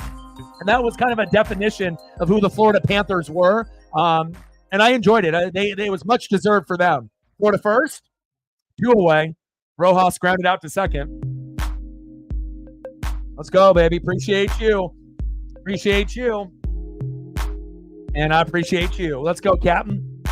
Stacks on stacks, racks on racks, little Cactus Jack, bang, bang. I mean, all we needed is a fucking Colton Wong comment, and then boom, shakalaka, Ty France. Here we come, baby. Next up, J.P. Crawford. Pistol fingers up. Not Colton Wong. My goodness. We're in 2024, not 2023.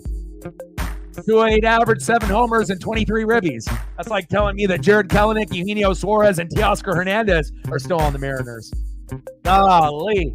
Choo-choo, let's go. Nice dono train. Yeah, but I enjoyed the NHL season, and I'll root for the Kraken, obviously being in the Pacific Northwest, but they got a long ways to go to compete with the upper echelon teams in the NHL. And I'm hoping in the next 15 or 20 years, they'll have a Stanley Cup final appearance. I'm not sure if they'll be able to win it the first time they go. They'll probably lose, but, it would be awesome to be able to, have the Pacific Northwest get represented that particular way. JP going foul. Wow, crushed the shit out of that baseball. But I definitely want to be able to see a Seattle Mariner World Series championship before I die. Big facts. Hockey from home in the building. What's good? You like Vince Dunn? Nice.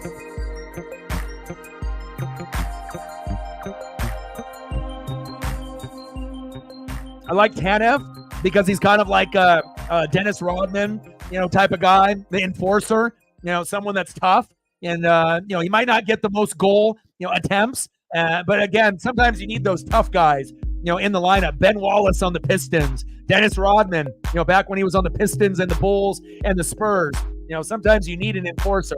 I would say Draymond, right, as obviously the modern day enforcer, but Draymond is kind of cheap. You never really saw Ben Wallace and Rodman trying to injure people on purpose. Draymond, just a dirty fuck. He's great if you're a fan of that team, the Warriors, right? And you love him. But if you're playing against him, it gets hella annoying. But I still respect, Draymond. He gets underneath people's skin, and he is an enforcer. He makes the team better. They would have never won any of their championships without him, and that is big facts. As good as Steph Curry and Clay were, and KD when he was there briefly, if they didn't have Draymond, they wouldn't have won the championships that they won in Golden State in the Bay. Big facts. All right, we're in the bottom of the 5th inning, tied up 2-2. Let's go, baby. Let's go. Bill Lambier, another one. Someone that's going to defend to the very end. Kevin McHale, Robert Parrish, Larry Bird, almost all of them, took that mantra. They, again, they were all tough. The bad boys, anybody that was pretty much, there. I mean, even the guys that were, quote unquote, a little softer, like John Sally, would still throw an elbow. Mark Aguirre, Bill Lambier, Rodman, any of the big guys that they had, James Edwards, even fucking Isaiah Thomas and Joe Dumars would throw some bows. So, big facts. Nice job by Ty France to get us going. Who would have thought a Colton Wong comment would spark a fucking home run by Ty France, but here we go. Let's go. Nice job, Ty. Wasn't expecting Ty to go off, and that's what we need. If we're not going to get a whole lot of hits, we have to make every hit count and have to get home runs to supplement the lack of hits that we're getting. I was getting nervous, too. I was going to say, if we didn't get anything by the 7th inning, we were going to be toast. But thank God we got that electricity in the lineup.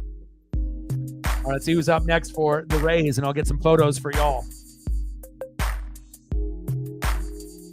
Next up for the Rays, 0 for 1 catcher Ben Rortvedt. Batting second with an amazing grab in right field to Cal Raleigh earlier, right fielder Johnny DeLuca. And batting third with a very sketch home run, first pitch in the game, over the pole supposedly, first baseman Yandy Diaz.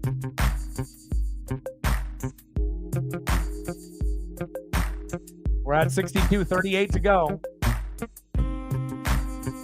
DXPO, here's your photos, brother.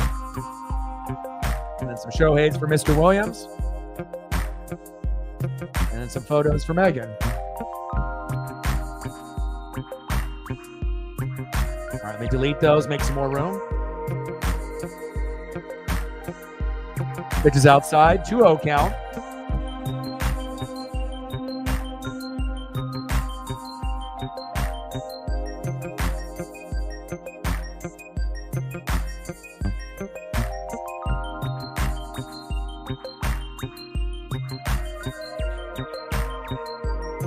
I like this. Come on, Louise. This is an 8-hole catcher. Come on now. Focus. We just got the 2-2 tie. Don't blow it here with your arm. There we go. Nice strike. 3-1 count. Come on, Louise. Come on, La Piedra. We're going to need you more than ever with Kirby and Gilbert since Wu is injured and Bryce Miller is a liability. We can't even trust him anymore. He's still going to be good, but he's by far the worst pitcher on the staff. And then when we bring in Emerson Hancock up, obviously Bryce will be fourth at that point, Hancock fifth. But again, we don't want to go to our 4 and 5 hole and then automatically take the L. We want those guys to be halfway decent.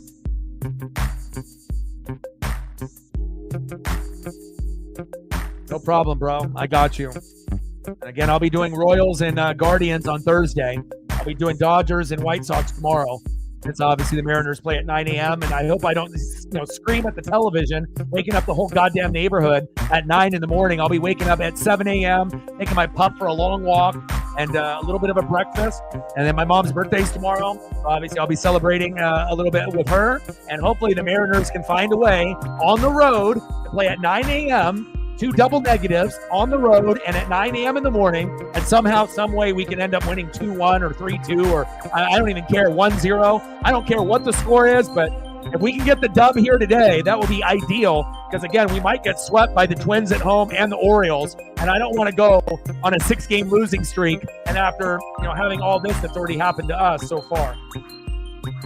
Yeah, and again, I'm going to be known as the, main streamer for the Seattle Mariners. Same thing with the Oregon Ducks and college football streams. So I'll be getting Duck stuff, but I'll also be doing other teams that were formerly in the Pac-12, and also the high-end teams as well as like Ohio State and Bama and Georgia and Texas and whatnot. But, I think more as we get further and further along, I will be known as, the Seattle Mariner live streamer, as well as the Oregon Duck. And hopefully we can end up, growing those two fan bases to grow the channel. But just because I do the Mariners, 99.9% of the time, I'll squeeze in some Dodger streams for my dad. And then if there's a good matchup and the Dodgers and Mariners both have the day off, I don't mind, doing quality teams like the Guardians and the Royals. I can enjoy that just as much as a Mariner game or doing a Dodger game for my dad. So bottom of the fifth, 2-2 Mariners and Rays. Runner at first, 0-2 count to Johnny DeLuca. But I appreciate the kind words. Pitch is low and inside, 1-2 count.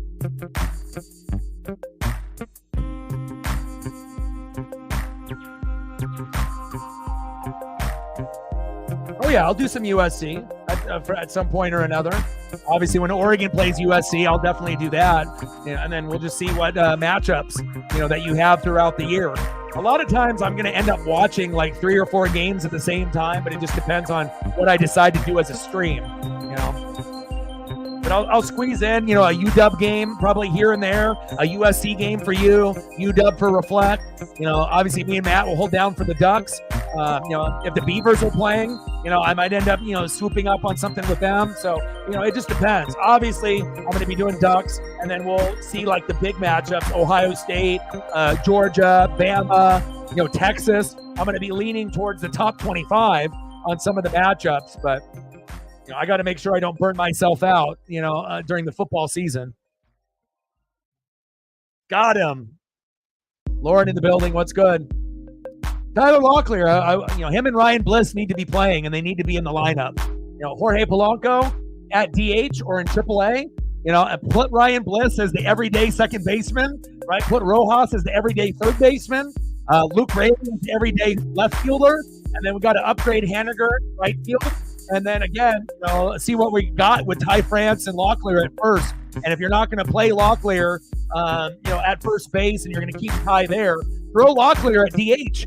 I think I have more confidence in Locklear than I do with Polanco or Garv at DH or Demo, honestly. Sometimes it's nice to have a new young guy because there's no expectations. They're young. We know it's going to be growing pains, but when they play well, you don't want to send them down. You want to continue to have them get better. Popped up, 2 away. And it's not like I don't like Dominic Canzone or Dylan Moore and some of these other guys that are platoon guys, but at some point we need to figure out the right lineup and putting the guy in the right batting order, And some of the guys are a liability on defense like Polanco. I think Ryan Bliss is not only a better defender, but I saw more in 2 weeks out of Ryan Bliss than I seen in a whole season before Polanco got hurt. And it's very clear Bliss is the better player. But Polanco we paid the money for. So it might be a political thing from the front office. But at the end of the day, if we're striking out with everyone, the last thing we can afford is having Polanco striking out with the rest of them. If we're going to have a strikeout with him, move him to DH and have him compete with Garv at DH, but not have him at the everyday second base. That's my opinion. I'm not sold on Polanco one bit. Yeah. Minnesota Twins, Baltimore Orioles. So we could end up getting swept in both of those series. So hopefully we can play better. We got to find a way to win this game, win at least 1 out of 3 against Tampa, and then we got to try to win 2 out of 3 against Minnesota, 2 out of 3 against Baltimore. But it might end up being 1 out of 3, just like in this series. We only got 1 out of 3 against Miami, and the Marlins are terrible. The Rays are a little bit better. And, if we don't watch ourselves, runners on the corners here with 2 outs, we could get swept. I don't want to get swept by the Rays. I don't want to get swept by the Twins at home. I don't want to get swept by the Orioles at home and go 0 for 9, But again, Jorge's on a very, short leash for me, Even Luis Castillo is not really on my good side. I don't really think he's that great. Like I said, I think he's like the 3rd or 4th best pitcher. He's not George Kirby or Logan Gilbert. When Brian Woo's healthy, he's even better. But again, I understand who he is. And, we obviously have Bryce Miller struggling. Woo is injured. So we have to support Castillo, Gilbert, and Kirby. But I trust Kirby more than I do with Castillo. And Gilbert's our number 1 now. It's very clear, And for hitters, again, Polanco and Garv were a mistake. Luke Rayleigh for Cabrera, that was great. A+ trade, right? Ryan Bliss, right? Dominic Canzone, Hollywood Rojas for Paul Sewald, A+ trade. That worked out, But this Polanco and Garv, it's not working out. Like every once in a while we'll get a flash out of Garv, But Polanco, there's nothing. He can't defend. He's not a good defender. He's more likely to make an error at second base than to make a double play. Right? And he's not that good of a hitter. He's not a very good power hitter. He's not a very good singles hitter. So why the hell are we playing him besides the money? Put a guy in like Ryan Bliss. Ryan Bliss did more in that Miami Marlins series than Polanco did all year. Anytime a guy can go 5 for 7 or 5 for 5 in a 2-game stretch, and he ends up getting RBIs and doubles and triples and being an impactful player. We saw more in Ryan Bliss in a week and a half than Polanco in a whole year. It's clear, but again, I know it's tough to make a decision for a young guy, but to me, I would have Ryan Bliss and Locklear on the roster right now. And I would have Ryan Bliss as the everyday second baseman moving forward. Pitches outside, 1-2 count. And I understand there's going to be a time where Ryan Bliss sucks. He's going to strike out like Polanco and the rest. He's going to make some bad plays, maybe an occasional error here or there. But I'm okay with that because he's our guy, He came over in the trade as well, but he originally was a Seattle Mariner before we traded him, and then he came back to the Mariners. So 1-2 pitch fouled out by Jose Caballero. Bottom of the fifth, 2-2 Mariners and Rays. Runner at second and third. And we just got to be able to figure out the right positioning. Also, Scott Service putting Polanco into the 2-hole in his first game back after 2 months. Dumb. You put him in the 6, 7, 8, 9 hole. Why put him in the 2-hole with all that pressure? Like, what do they think? He's going to come out of the gates hot and he's going to go 3 for 4 in his first game just because in the last game in AAA for the Tacoma Rainiers, he hit 2 home runs? That's AAA. That's not pro-style ball. I mean, I get it. Polanco, cool. You hit a home run from the left side and the right side, but that doesn't translate to the big leagues. You could be batting 500 in AAA and come into the big leagues and be batting 150. Facts. 1-2 pitch to Caballero. Got him. There we go. There we go. That was big. Sit down, Jose. Nice job, La Piedra. Let's go. We're not going to be able to bring that up as much. And also the pitching, instead of getting 8 to 10 Ks, we're normally 4 to 7. So if we're getting, 3 or 4 or 5 less Ks a game with our studs and we can't hit, eventually it's going to come back to bite us. And the Astros and Rangers are coming. We had a 10-11 game lead. Now it's down to 5 or 6. And now we got 2 really tough series coming up. And we're getting to a point where we might get swept 3 series in a row. I don't want that. Only won 1 game against the Marlins. That sucks. 5 innings pitched, 5 hits, 2 earned runs, 2 walks, 4 Ks for La Piedra. Come on now. Get it together, Mariners. Let's go to the top of the 6th inning. See who's up next for Seattle.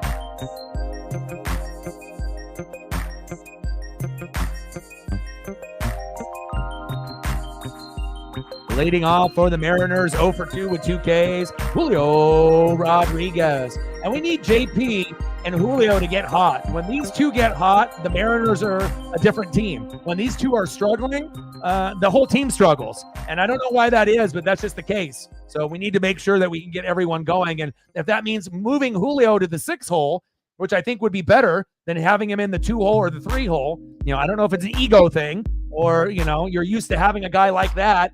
But again, he hasn't really earned the right to be in the 2 or the 3 hole. And that's facts. He might be a top 5 popular player, but you got to move guys around. Batting second, catcher, big dumper, Cal Raleigh. And batting third, left fielder, Luke Rayleigh. Come on, Mariners. Step it up, baby.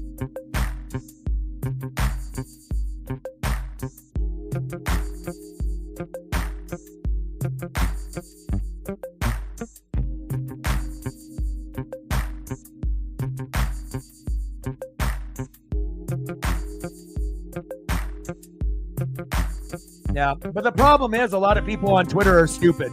Let's just be honest. On Twitter/X, you get a lot of guys that are couch GMs, that they think they know, and they're not even watching the whole game. They're just watching a highlight, or they're watching, like a little, 30-second or a minute and a half YouTube clip, or like an Instagram clip. You got to be able to watch the full game from beginning to end, and again, a lot of these people don't. And some of them that do watch the game from beginning to end, they don't understand baseball. They think they do, but they don't, So again, there's going to be some really intelligent people on Twitter/X, and on social media, but again, I feel that some of the Mariner fan base, they're very intelligent, and most of them are, if you're a real fan, like a diehard fan, but there definitely are going to be dumb fans, on the Mariner side, just like on any team. You're going to get good fans and you're going to get dumb ones that just don't really understand exactly where to put the blame, and there's more than one person to put the blame on in every game that we lose. It's never just one guy. It's a team effort of collectively sucking, at, the starting pitching, the bullpen guys, the closer, the hitters, 1 through 9. Sometimes, the coaching, decisions for pinch runners, pinch hitters, and pulling a pitcher too soon or too late. Everyone is to blame, not just one individual. Top of the 6th, 2-2, Mariners and Rays. True North Trident with the like and the share. Shout out to True North Trident, Lauren, Elliot, Matt, Sarah, and Megan. Appreciate y'all on the Twitter/X side.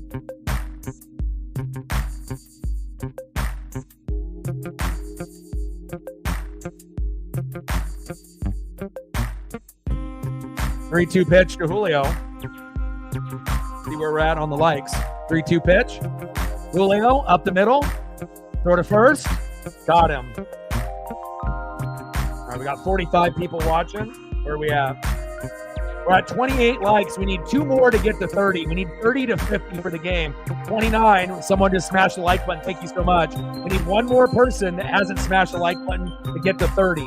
And then we'll hit somewhere between 30 and 45 before the stream ends. And then if the game gets really close in the 8th and the 9th, we'll have a spike of viewership going from 50 to 100. Next up, big dumper, Cal Raleigh. Let's go, Cal. Crushes that one, foul. Let's go, Cal. You and Mitch Garver have been struggling mightily as of late, but both of you guys homered yesterday, which was nice. But again, we need to keep this electricity going. We need to get Cal Raleigh's batting average up to 250, 260. I don't want to even say 280, 290, 300 because at this point, that's unrealistic. But if you can have a couple good series, after we get past this Twins and Orioles set, maybe we can get him to that number sooner than later, maybe by August. But again, it has to be a collective effort. No worries, Reflect, I got you.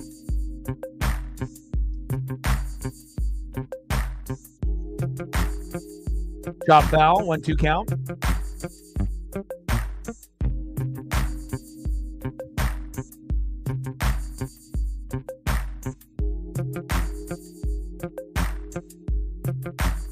Come on, Mariners. And that's one thing that I'm really blessed to, that the Mariners have good announcers. There's nobody that calls a game for the Mariners. Whether it's a combination of, you got Sims and Blowers, or if you end up going with the other combination, I feel like with Goldie, and Wilson and a few of the others, I don't really think the only one that they knew that wasn't probably going to work was when they tried to do Angie Mentink and they had her try to fill in at color, but you could definitely tell she was just out of her element. And again, it's always nice to give people a try, but it shows you it takes a certain type of individual, male or female, to be able to call a game, either live pitch by pitch or to be the color commentator. And sometimes it's just good to be a booth person, pre-game show, post-game show, and that's fine because I think that she does a great job, obviously on that and, pre-game and post-game. But, it's just nice to be able to have announcers when you're listening to the Mariners actually be solid. A lot of teams out there got some terrible fucking announcing. And then when it goes to ESPN, you have to turn it off. Facts. They're on the corner for a strike to Luke Raley. 0-1 count. Yeah, well, obviously Niehaus is epic, and obviously you're not going to get a grandpa voice like that. But I feel that it just kind of depends on what type of voice you're looking for, But I think with Sims and Blowers, they have good chemistry together, and with Goldie's got a very smooth voice. He actually is probably one of the best baseball play-by-play guys that's under 40, or that sounds like he's under 40. Most guys that are really good at it are going to be guys that are 60, 70, years old, where they're kind of like grandpas. Like when you got the Niehaus or the Vince Scullys or the Harry Careys, where they have that personality and they're great storytellers. But with Goldschmidt, he's very good. He's got great tonality. He's got good range. He's smart. He's very well spoken. I like both groups that the Mariners have. And then even the radio broadcast is good too. Top of the 6, 2-2 Mariners and Rays. 2-2 count to Luke Raley. Let's go, Luke. Like, sub, donate, comment, share. 2-2 pitch. Raley chopped to third. Let's get to 30 likes. We need 1 more to get to 30. Let's get it, baby. And then we can make our way to 40. There we go. We just got 30. Appreciate y'all. 10 more to get to 40. 20 more to get to 50. Let's go. 2-2 pitch from Clevenger to Raley. Chopped it off himself. Foul. 2-2 count. So Mariners play at 9 a.m. tomorrow. I'll watch it with Paisley. We'll do Dodgers and White Sox at 5. Then on Thursday, Mariners and Dodgers have the day off. So I'll do Guardians and Royals, and that's on at 5 on FS1, global broadcast. And then we'll be back to doing a Mariner matchup on Friday, Saturday, and Sunday, hosting the Minnesota Twins in Seattle. Thank God. We need to go back home. 2-2 pitch. In there for a punch out. Nice pitch by Clevenger. Go to the bottom of the 6th inning. We're still knotted up at 2.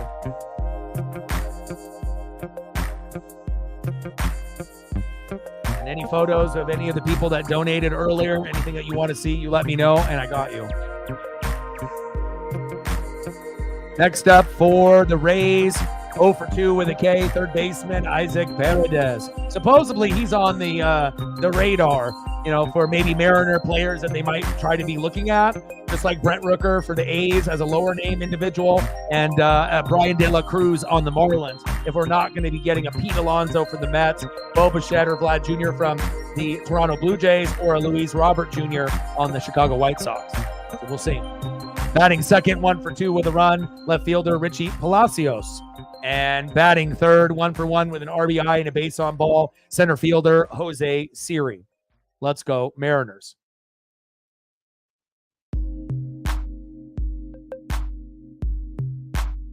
It might have something to do with the contract with the Mariners, but Goldie should be the guy that does, ESPN, Fox. Like, he's so talented. Like, I don't think I've ever seen a guy that is like 30 to 40 years old as talented as him. To me, he's the most talented based off that age range that I've listened to. And I've listened to quite a few, different broadcasts by doing this fucking job full time. I like to be able to give everyone a fair shot, but, it's not only his intelligence, but his voice as well. But yeah, obviously they had him pair up with like AJ Pierzynski, right, the former catcher of the White Sox, but I'm not really a big AJ guy.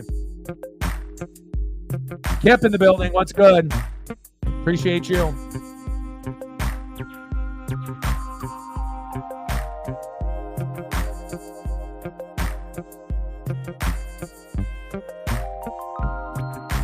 Because he's cheap. I've been watching this team, and some of the people in this room have been watching this team since the late 70s or the early 80s. And again, ownership is different. When you got like the Dodgers and you got Magic Johnson and 10 other millionaires that are pooling their money together, they can spend the money. But, when you originally had Nintendo and then you had the ownership, they didn't want to really spend the money. And now you don't really hear about the Nintendo part as much anymore with the Mariners. But a lot of the ownership, they just want to do the bare minimum, quote unquote 54%, right? And they want us to overachieve so they can profit. That's why they haven't been making moves over the years, and they usually don't have big deals. Like we had one for like Robinson Cano, but if you really think about it, that's really one of the only big deals that Mariners have made in the last 20, 25 years. It's just they are one of the cheapest ball clubs, period.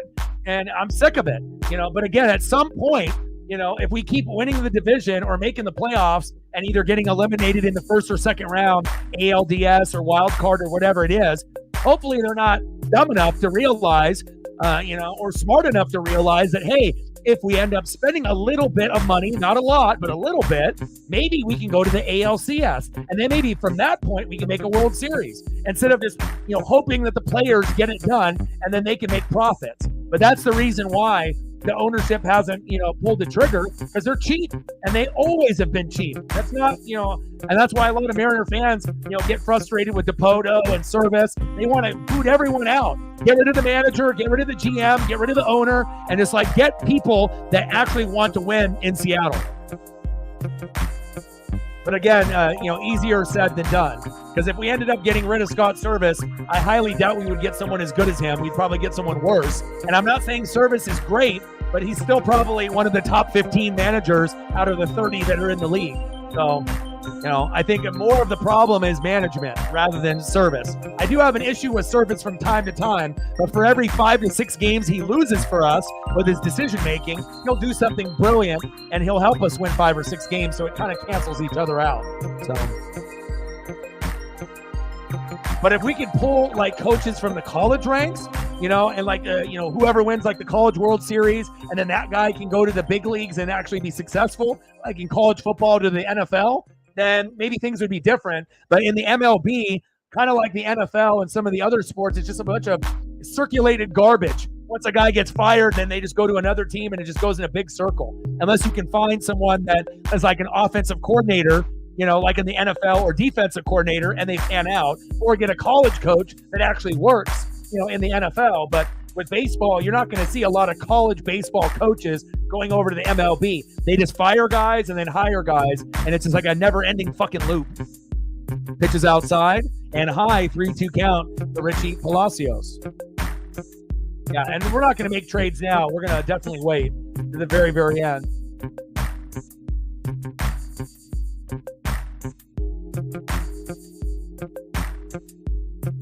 Three-two pitch, and Palacios with a walk.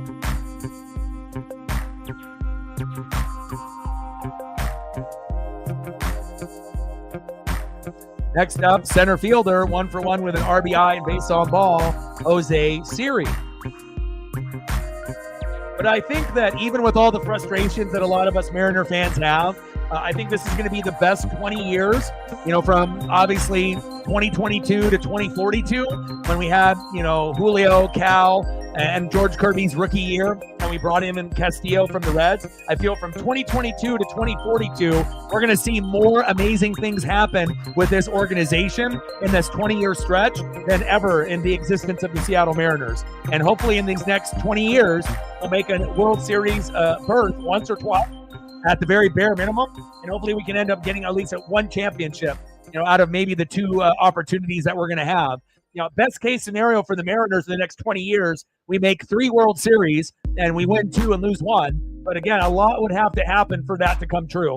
But, a guy can always pray and a guy can always hope, But baseball is so difficult, and you never know if we're even going to get to that point. Hell, we might not even get to 1 World Series in the next 20 years. But the way that the team is built, and if we keep going in the right direction, I think ALCS, ALDS, and World Series appearances are going to be something that won't be an uncommon thing like they were for us in the previous 20 years. So we're going in the right direction. We just need to start making the playoffs year in and year out. That's the first start of it. Being consistent. 2-0 pitch to Siri. Chopped it off himself. 2-1 count.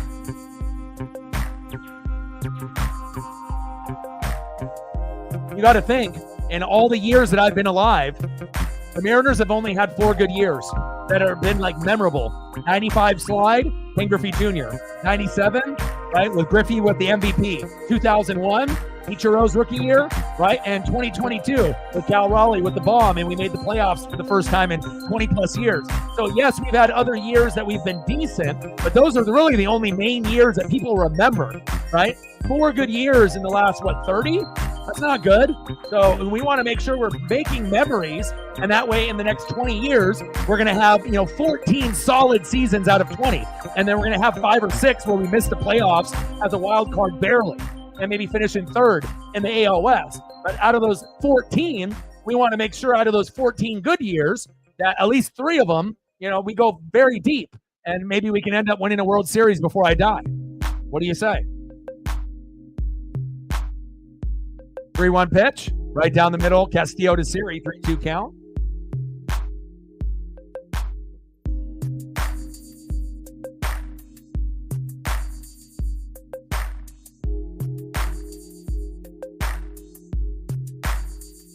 But I feel like with my confidence level, with these pitchers now, it's Logan Gilbert 1, George Kirby 2, Castillo 3, and then obviously we have to go Bryce Miller 4, and then Emerson Hancock 5 since Brian Wu is hurt. But normally Bryce Miller would be in that 5 hole, and then I think Castillo would be a number 4. But we just need to see the good Louise. And again, and I feel like last year we were getting more 8 to 10K games out of our pitchers. This year, not very many, and on top of that, we're getting 4 to 7Ks, and, we're not able to hit. So it's just almost crazy that we're still in first place, but, that big 10-game lead on the Astros and Rangers is dwindling in half. And again, if we get swept by the Rays and get swept by the Twins and swept by the Orioles, we're probably not in first place. They're probably going to be sitting in second at that point. So, yeah, he went to the injured list. I think 15 days. They had an interview with him today and yesterday, and he was kind of crying a little bit. So not a good look. So I think he knows, that he's a little brittle and whatnot, but just sucks, considering he was our best pitcher besides Logan Gilbert. Yeah, but I'm pretty sure it's going to be 15-day IL. They haven't put him on the IL, specifically just yet, but I imagine that the designation will be there tomorrow.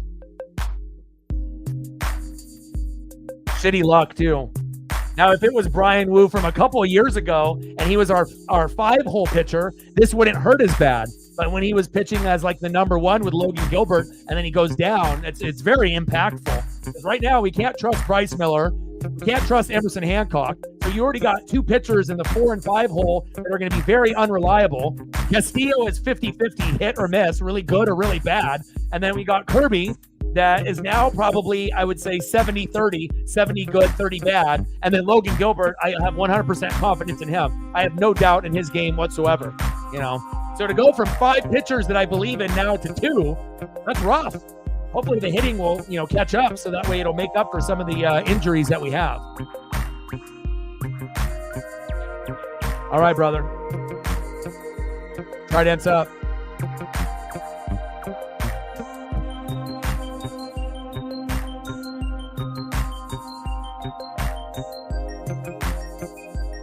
We're at 33 likes, 7 more to hit the goal, to hit 40. If you haven't smashed the like button just yet, please do. Bowman is in. Taylor Walls. Fucking A. 4-2 Tampa. This one might be over right now. We need better bullpen guys too. It shows you starting pitching is not good. Bullpen, not good. On the road, not good. Can't hit. I mean, something's got to give. And obviously when we come home, against Minnesota and Baltimore, it's not going to be easy, but at least we're going to have the crowd behind us. But I'm starting to lose confidence in the pitching, and again, it's not a good sign when you can't trust the hitters and now you can't trust the pitchers either. 4-2 Tampa. Unbelievable. Fucking Walls.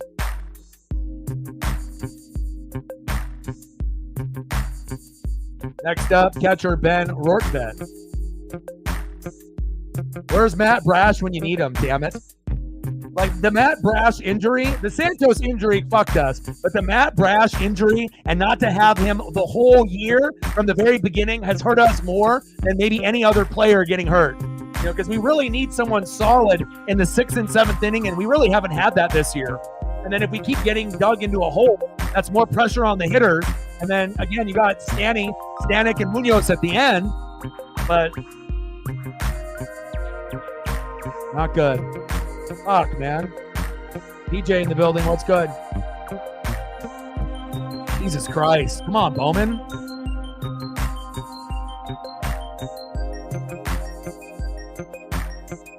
And again, we already know Brash sometimes would fuck up. But again, when you put a guy that normally is a 6th-inning pitcher, 7th-inning pitcher, and you put him in the 8th and 9th, there's a different mentality and there's more pressure. So sometimes if they had Brash close or go in the 8th and he fucked up, any pitcher would. It's a different mentality being a 6th, 7th-inning pitcher than an 8th or 9th-inning pitcher, right?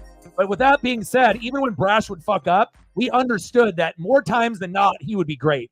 And we have to realize that, it's one thing to be critical on our players, but consistency is king, right? We have to make sure we get guys that are consistent. And that's the problem for the Mariners. We don't have too many guys that are consistent game in and game out. Get back to Seattle fucking soon. Shit. Back. Gone. This game's over. 6-2 Tampa. Good job, Bowman. You can go back to the Orioles. What the hell is this? You just gave up a 2-run RBI and a 2-run blast? Jesus Christ. I mean, if this was going to happen, we could have just kept in Luis Castillo. Terrible. Fuck. Nice job by Rortvedt. And we play tomorrow at 9 a.m., so they might get the brooms on us unless we get extremely lucky and we have the game of our life tomorrow. Unbelievable. And you just gave up a home run to the catcher who's an 8-hole hitter. Jesus Christ. Home run in 3 of the last 7 games. Now Johnny DeLuca in the 9-hole. I better not see Rortbrett and then DeLuca. This guy barely even plays. If he goes yard as well, golly, I might just jump out the window. Oh, fuck. And, just like when things are, okay, not great, but not terrible, 2-2, you're not really happy with Castillo, but you're not, really pissed off at him either. And then all of a sudden you bring in a pitcher and then he gives up 4 runs in a matter of 2 minutes. What the hell, man? 2 away. Well, now Bowman is on everyone's shit list too. You suck. It's like all these bullpen guys, man. I mean, can we get Paul Sewald to come back to the team? Oh, Scott's like, time to go out. You think? Man. And the thing is if we could hit, and get, 5 runs, 7 to 10 hits, we could actually come back, But again, when you only have 2 runs, 6 right now feels like 12. We might as well be down 12-2 right now than 6-2 because that's what it feels like when you can't hit and you can't get home runs that often. Fuck.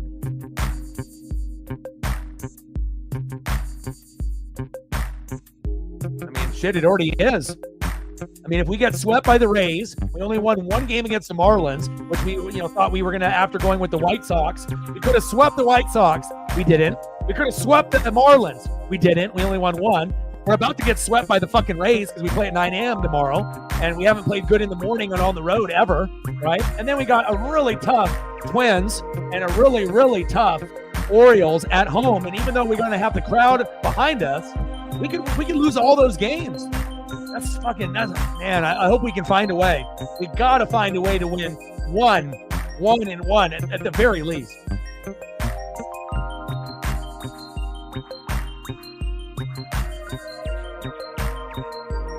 Man, tough.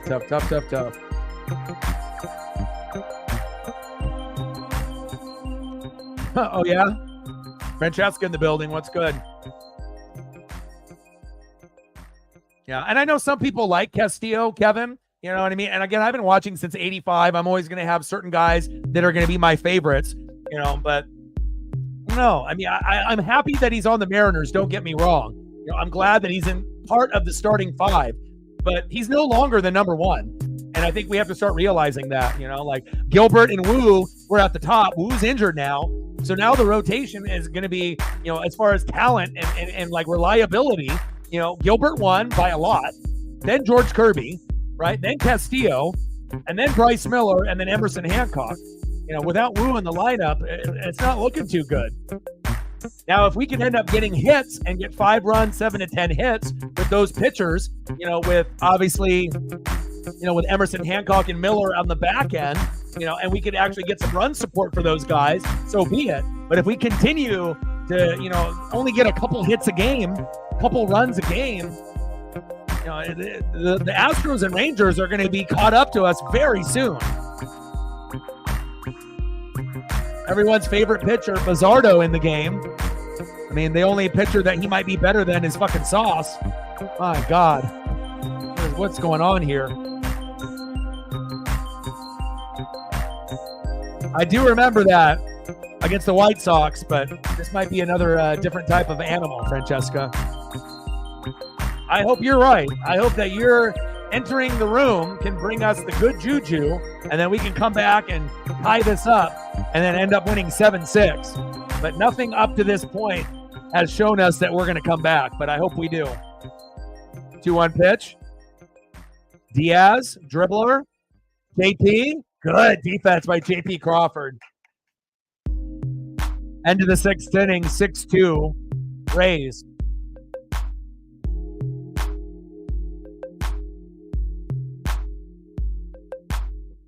And like I mentioned multiple times on the stream, make sure you're taking care of your mental health. Being a Seattle Mariner fan is tough for our mental health. Believe you me. And I know you guys in the room are feeling that as well. But addiction, depression, anxiety, these are things that we go through on the daily, men and women, right? And it might be something you're going through now or in the past. So if you feel like you're slipping a little bit, make some minor adjustments to your daily routine.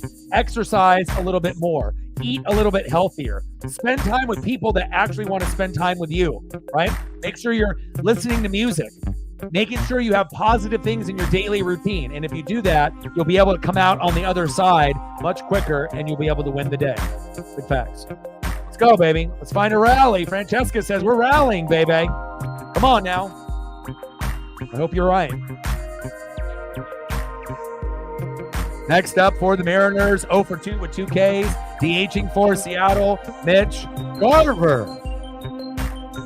Batting second baseman, Jorge Polanco. And at this point, I would take out Polanco and put in Ryan Bliss. But what do I know? And batting third, right fielder, Dominic Canzone. Like, sub, donate, comment, share. Let's get some bats to be electric, baby. Let's go.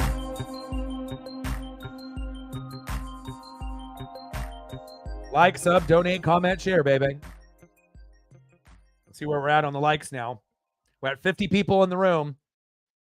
We're at 34. We need 6 more to get to 40. So if you haven't smashed the like button just yet, please do. 35 likes, 5 more to hit the goal. And anything above 40 is gravy. We want to get 40 to 50.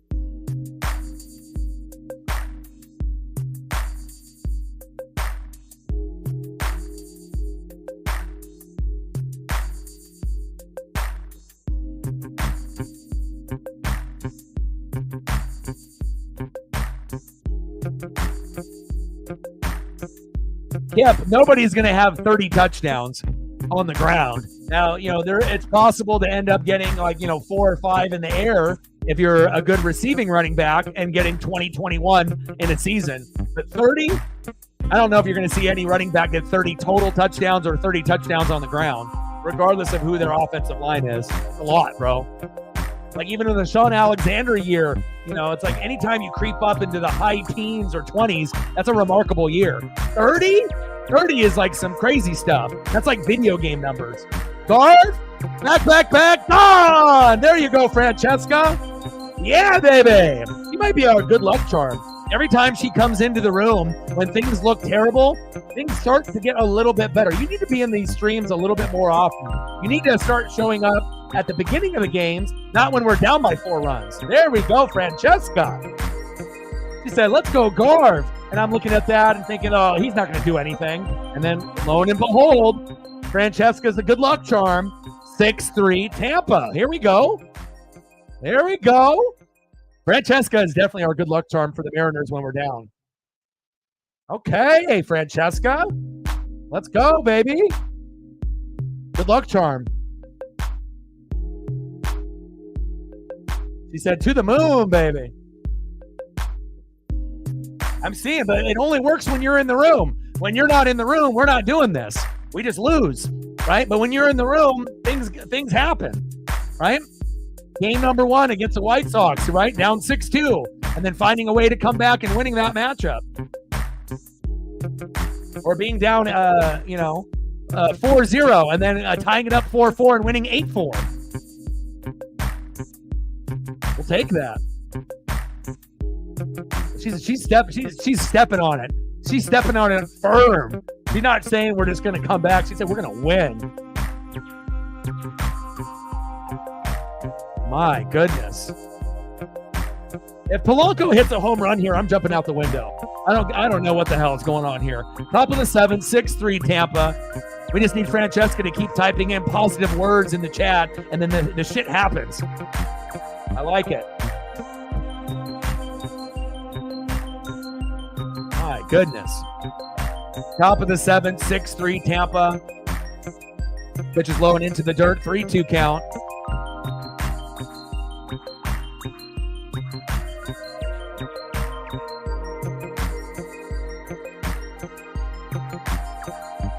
Three-two pitch. Struck him out. Well, at least we got the home run with Garv. Maybe asking for back-to-back home runs is a little too much. But obviously they're going deeper in their bullpen. So there's obviously new pitchers, new opportunities to be able to do some damage. Next up, right fielder Dominic Canzone. Let's go Mariners. Shit, me too. I mean, my pup probably would have not been happy with it. And luckily, the window isn't too high.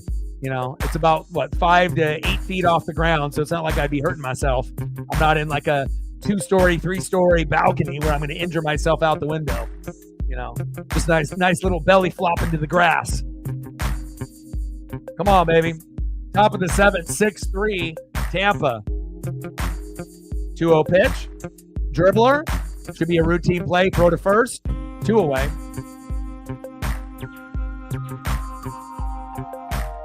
Next up for the Mariners, 2 for 2 with a run and 2 RBIs, Ty France. Come on, Ty. We haven't seen a player have a multi-homer game in a minute for the Mariners, let alone a regular hit, right? But if we can get another homer by Ty, I mean, if we can get this down to 6-4, by the 8th inning, 9th inning, and, just, get it closer, we're going to have a chance. We need to be able to manufacture one more run by the 9th. So either here or in the 8th to get one more. And again, obviously getting down by 2 runs in the 9th isn't ideal, but it would still be like doable,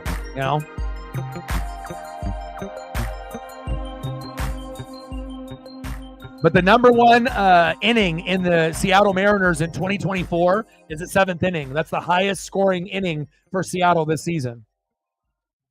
DXPO with a 5-er. He said it's pouring. Stacks on stacks, racks on racks, little cactus jack, bang, bang. If you got some gel or product in your hair, it's probably running all over the place if you ended up getting a haircut there.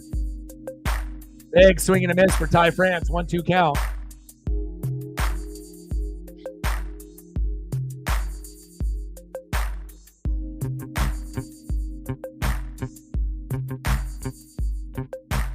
One-two pitch.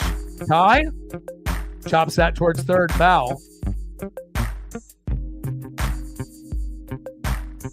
Come on, Ty. Like, sub, donate, comment, share. Help your boy out. Let's go.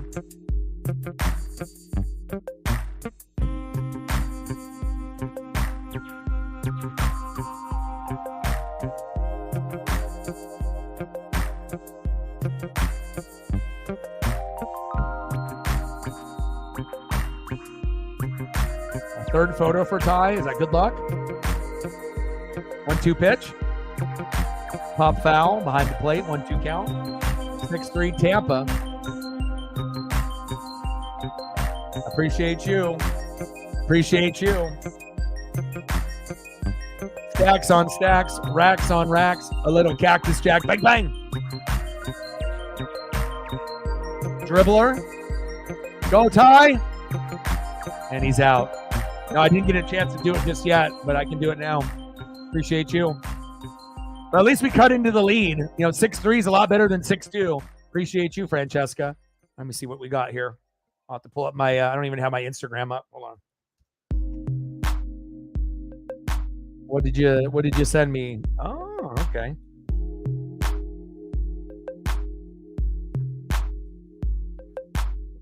This is how Megan gets her day started.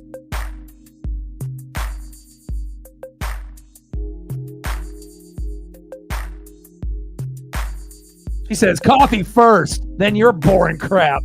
I see it. I see it. Let's go. Down by 3. Tampa 6. Seattle 3. Let's go. I got you.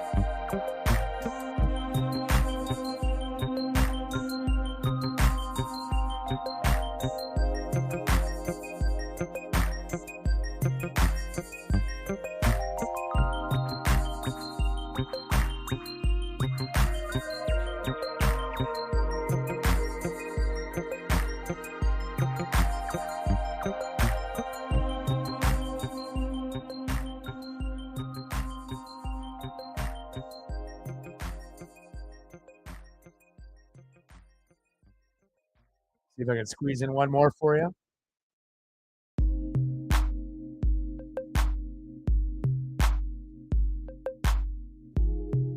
Appreciate you.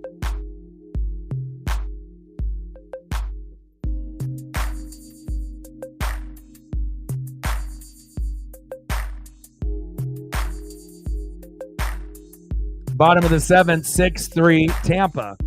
In the box, Josh Lowe. 243 average, 5 homers in 2024.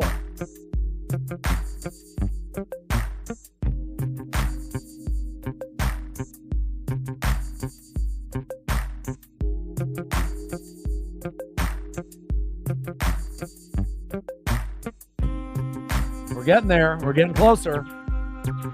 Matt Payton with the photo change on the icon. I like it.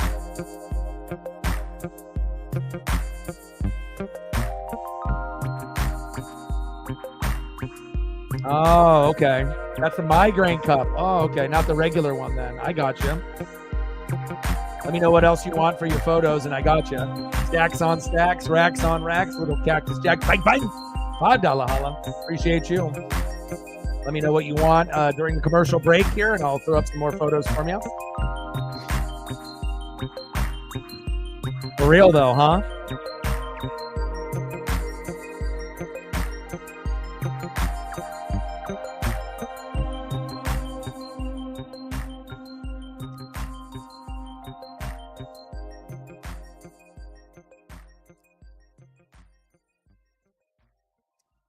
Low with the walk. Doesn't really help us that we got Bizzardo pitching, but golly.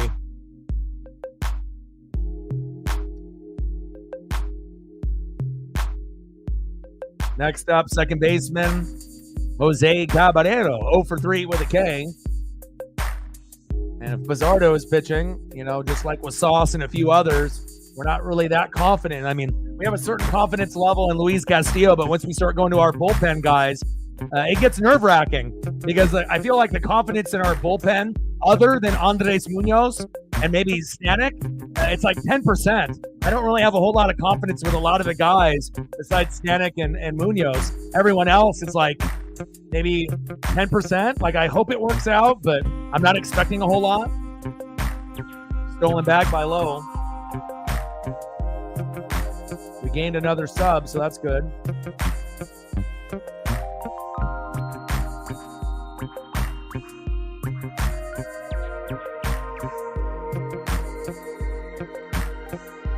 $92 to go to 20,400. Pitch is high and inside to Caballero. 1-1 count.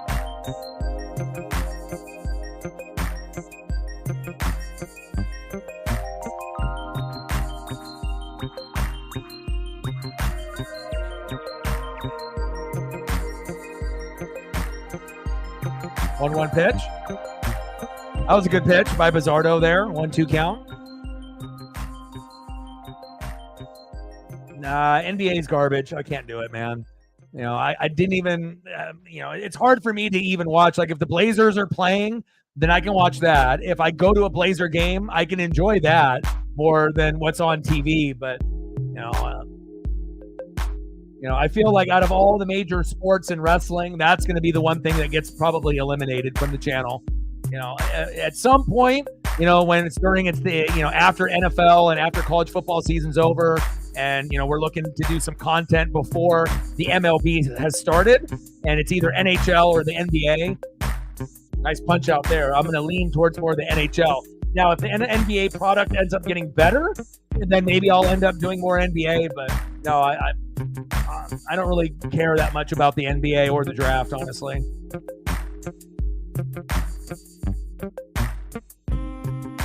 I mean, if I want to waste my time, I feel there's a billion things I could do rather than watching the NBA. And that, to me, is wasting my time. So, I mean, NASCAR is better. MLB is better. NHL is better. NFL is better. College football is better. WWE is better. AEW is better. UFC is better. Boxing is better. Like, literally, anything is better.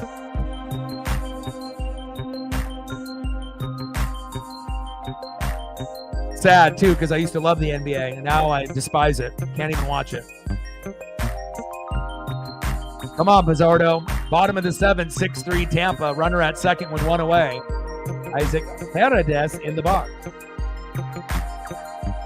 But if you are a fan of the NBA, good for you. I mean, salute to you.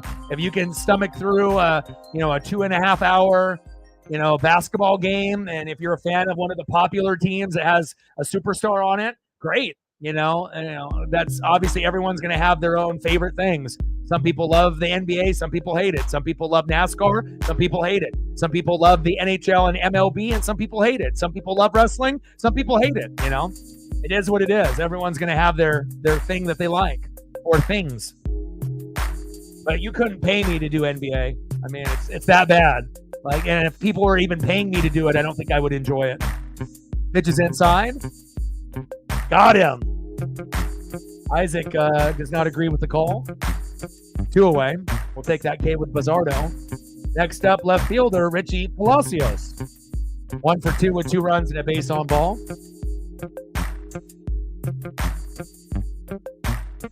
100% agree. 100%. I think we should deactivate, send him back to Tacoma Rainiers and bring Locklear up. And Locklear can DH for Garv, and then Ryan Bliss could be the everyday second baseman. That's what I would do. Even though that Locklear is going to be up and down, and if you don't want him to take Ty Francis' spot, then let him alternate with Garv, at DH, and then put Ryan Bliss as the everyday second baseman, For me, Luke Raley should be the everyday left fielder, right? Hollywood Rojas should be the everyday third baseman, not, platooning with Demo, right? And obviously Ryan Bliss should be the everyday second baseman. And we need to figure out who's going to be the everyday right fielder. Someone has to be better than Haniger or Dominic Canzone or Demo or anyone else in right field. So, instead of platooning these guys all over the place, Polanco needs to go back. I don't care if we spent the money on him. He's been a disappointment just like Garv. They haven't been good. Haniger's been a disappointment as well. But again, we did the Haniger trade for the Robbie Ray deal. So they wanted to get rid of Robbie Ray's contract, but Haniger did decent in the beginning of the season in April and May, but he hasn't done shit since. So, and we can like, Haniger as a person, but again, at the end of the day, you're not producing. We got plenty of upper, bigger names that aren't producing. The last thing we need is to have these lower end guys not producing also. So why not go with the young guys, with Locklear and Bliss? We have nothing to lose. We're losing games as it is, so we might as well be losing with the new guys instead of having guys like fucking Polanco go 0 for 4 and make an error at second base. I'd rather go 0 for 4 with Bliss and, see him get better, And the thing is Bliss probably wouldn't go 0 for 4, There's a certain aura and swagger of guys, a vibe. And I feel like Tyler Locklear and Bliss have a vibe, right? Polanco, Garv, not so much. It's like, I get it. We brought him in, but they've been a disappointment. And we have to be honest and real with ourselves. We can't, keep sugarcoating the fact, that these guys are on the team and we're, trying to be able to defend them. At the end of the day, if they're not playing well, we have to be honest, right? And it's a team thing. But again, if there's other guys that are playing decent and they're not playing right now, get them back in the lineup and see if they can help us, like Ryan Bliss and Tyler Locklear. I mean, shit, for a lot of Mariner fans, even if they're not ready yet, we're fucking ready for Harry Ford, Lazaro Montes. We're ready for Colton Cole. And even though these guys are in single A, high A, double A, some of them aren't even in triple A yet. They're not ready. We're so desperate. We would rather have those guys play than some of the guys that are playing right now, like Polanco. Tell me I'm wrong. We just want to see what they can do. 3-2 pitch to Palacios from Bizzardo.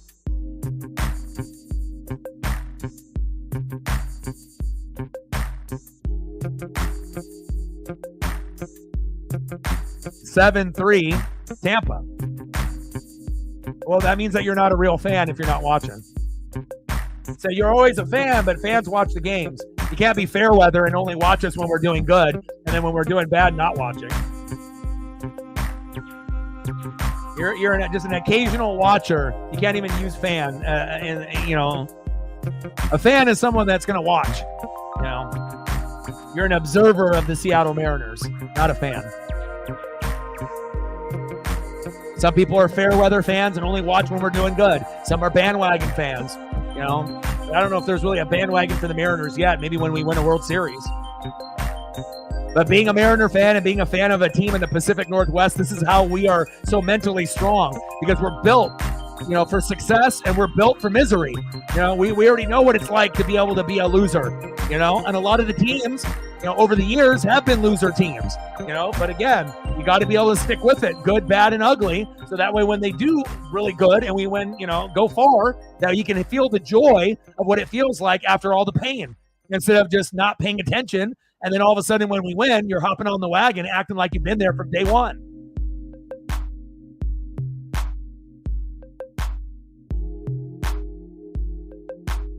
You don't have to watch on Root subscription, Frank. There's streaming links. Solves it all.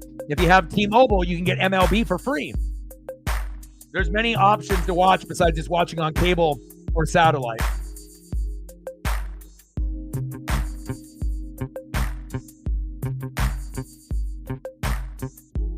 I don't think we're a scout team. If we were a scout team, we would have never broke the streak with Cal Raleigh in 2022. We wouldn't have the number 2 farm system in baseball right now, and we wouldn't be in first place, you know, and a chance to win the AL West. You know, sounds like you're more of a hater than actual fan. Don't be mad at me that you were the one that said that you don't watch them. Only watch when they're good. That's not a fan, bro. Don't be mad at me at your comment. Just like the person that came in here with the Colton Wong earlier. I was born in 82, but obviously if you're not watching the games and going through the good, bad, and ugly, you're not a real fan. Real fans are going to watch, you know, when it's good and when it's not good.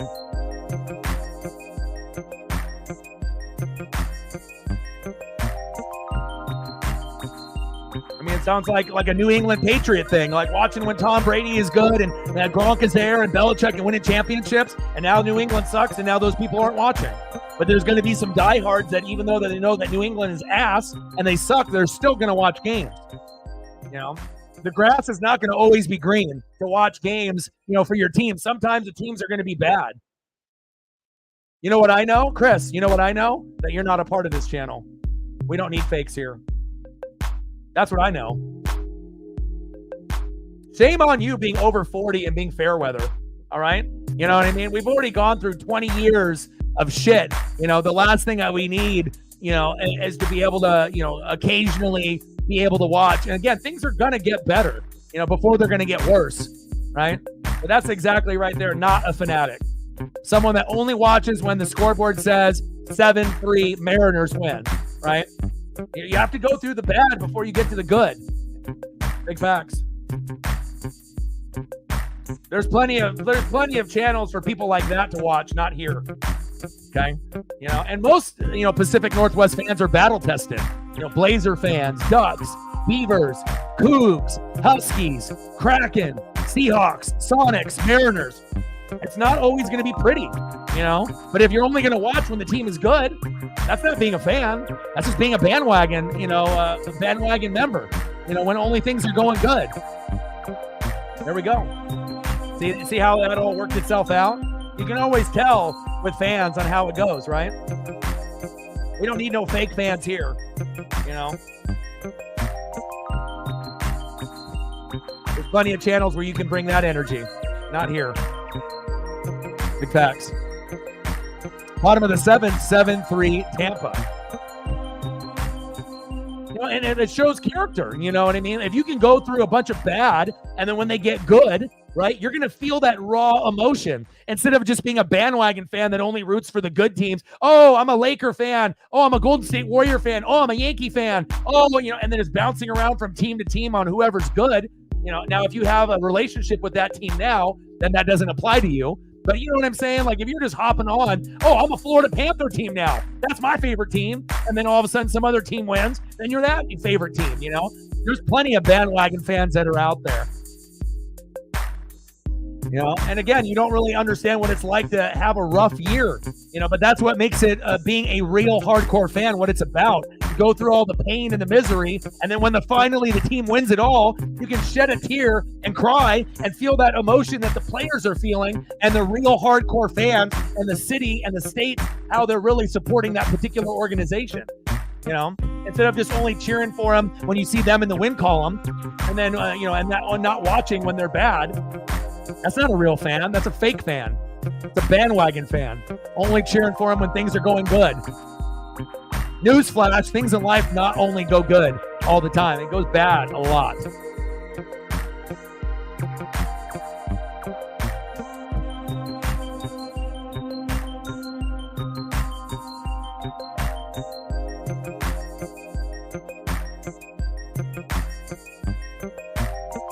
Those fans are the worst. The ones that only get, they put on the hat and the jersey. They go buy the merch.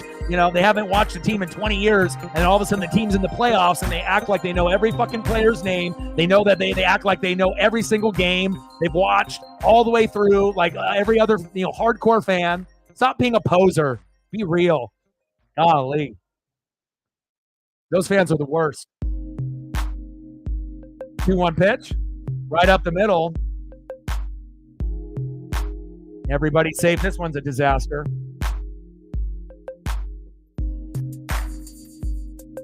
Yeah. The fan support for the Rays is terrible. Like, you always look in their building and it's always empty, even when they were good.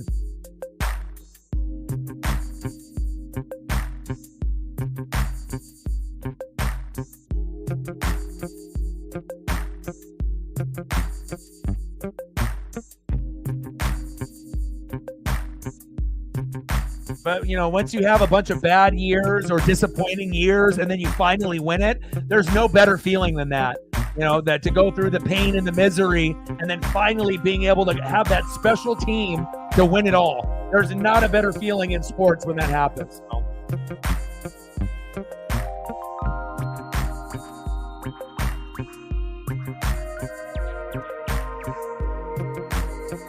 Chopper. And there's another hit. Shows you how important the bullpen is. This one is getting ugly. 9-3 Tampa.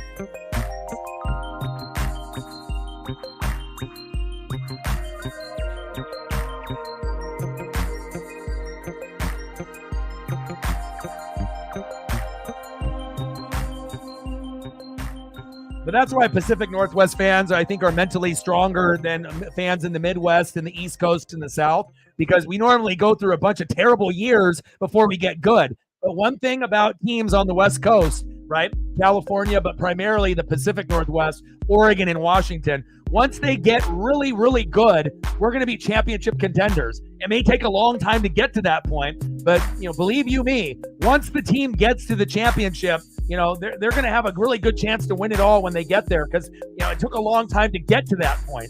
It's not like we're going to have the luxury, of being in the championship year in and year out for like a 3 or 4 year stretch. It's going to probably take, 5-6 years to build and try to get there, another 5 to 6 years to build, and then you have one chance to get there. It's not like we're going to be there every single year. So that's when we know, what it takes to actually, be a champion and how hard it is to get to that point. Player personnel, injuries, the right coach, the right manager, and having everything come together in like a big puzzle piece.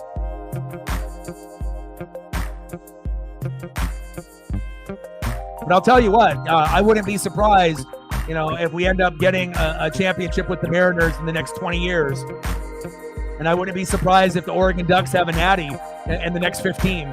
And it could be as early as the next 5 or 10 if Dan Lanning stays. If he leaves, then that goes all out the window. But if he ends up staying for another 5 or 10 years, we'll have a shot. We might not win. We'll go to the natty, but I'm hoping that we can win it one day before I die. Same thing with the Mariners. Blazers, 0% chance, so I don't got to worry about them. And I don't know if Tampa will ever get back to that, but I already got 2 Super Bowl appearances, 2 wins. So I can die a happy man if Tampa never goes back to the Super Bowl ever again. I'm 2-0, so I'm good there. But I would really love to get a Mariner championship. If the Mariners won, I would go to Seattle for the parade.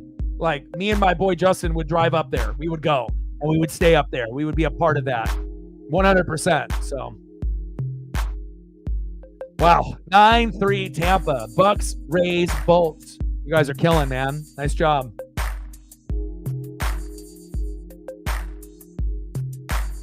Agreed. You know, it just depends on, you know, where you're from and how many bad years you're able to withstand and still have the same energy, you know, the same type of passion and love for your team. You know, because honestly, even if the Ducks went like 0-11, Duck fans are still going to show up. Even if the Mariners ended up being, you know, a 20-win team, you know, there's going to be disappointment, but people are still going to be rallying and showing up and showing love and support, you know, not only from the legends from the past, but this is who we are out here. And we understand how hard it is to be good. So we're going in the right direction, though. And I have the best of luck for you as well. $10 holla, DXPO. Appreciate you. Stacks on stacks, racks on racks. A little Cactus Jack, bang, bang. And you guys are kind of in the same boat with us, you know, the Cleveland Indians, the Cleveland Guardians, the Minnesota Twins, the Kansas City Royals, Seattle Mariners. We're all kind of small market, you know, and small market teams, the Baltimore Orioles. It's nice to be able to see the small market teams have success instead of the Yankees, instead of, you know, the Atlanta Braves or the Dodgers or the Phillies every year. It's nice to be able to see like lower, you know, cities, you know, have some success once in a while and root for them, you know. Big facts. Let me know what you want to do for your photos, and I got you.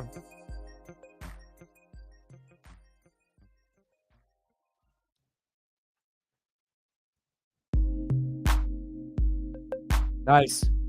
And then one thing is you might not be able to have a championship in the foreseeable future, but you develop players that turn into good NFL studs, right? Obviously, you know, Robert Gallery didn't really pan out on the line, but your tight end university, look at all the tight ends that have come out there. Hawkinson, to Kittle, you know, you go up and down the ranks of all the amazing tight ends that you had, you know, and it seems like it's a continuing trend. So sometimes it's not about the natties. Of course, you know, you want to win natties and Rose Bowls and, you know, you want to be successful, but also just as important is how do you develop your players when they go from college to the NFL, and no one can take that away from you. Big facts.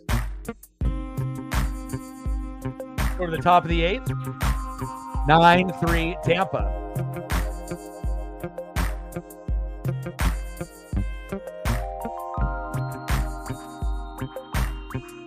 Let's go, JP.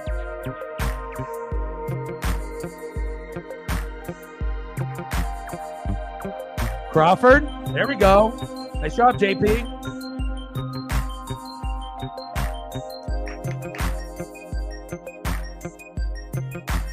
Let's go.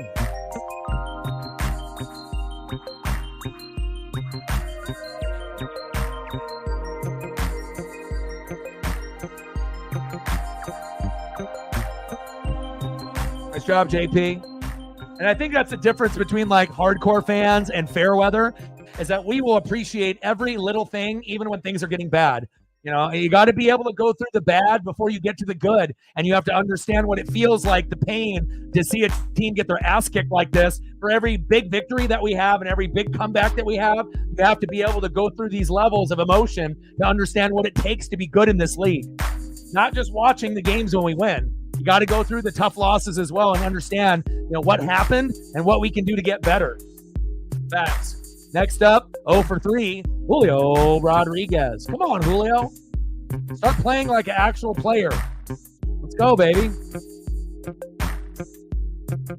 Julio playing like a AAA player. Let's go.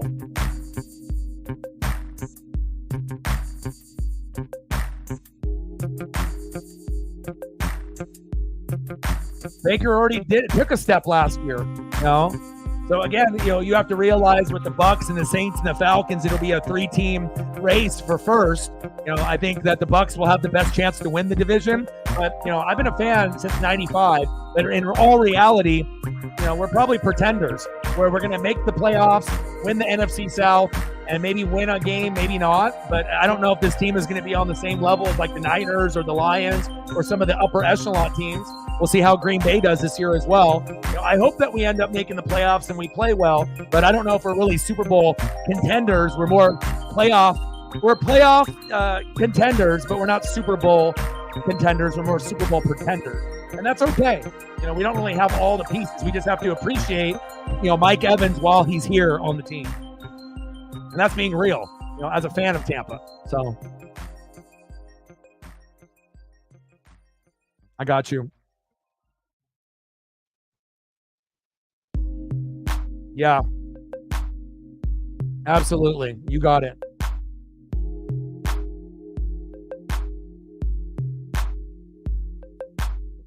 That one fouled back. 1-2 count. Come on, Cal.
Two pitch to Cal Raleigh. Chopper.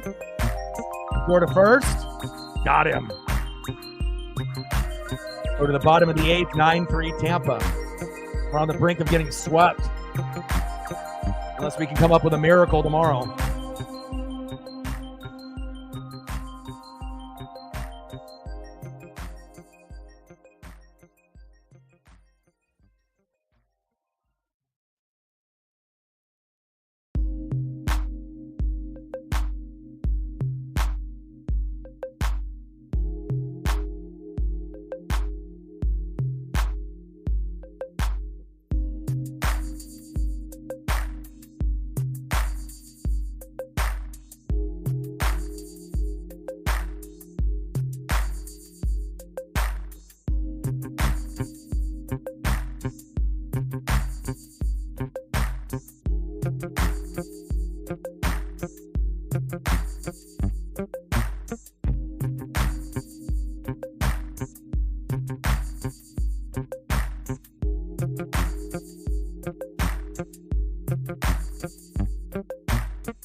Go to the bottom of the eighth. 9-3 Rays.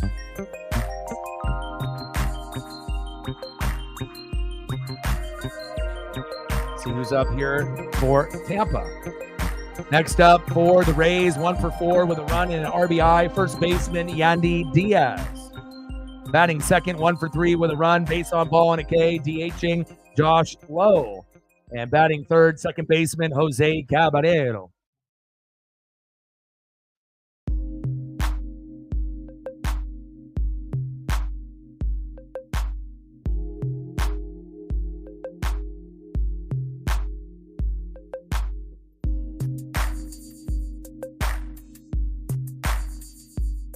Yeah, love me some Levante David. Wish the Devin White project would have worked out, especially since I invested 2 jerseys in the player. But again, sometimes, a guy will only be there for 4 or 5 years. Other guys are going to be there for their career. So.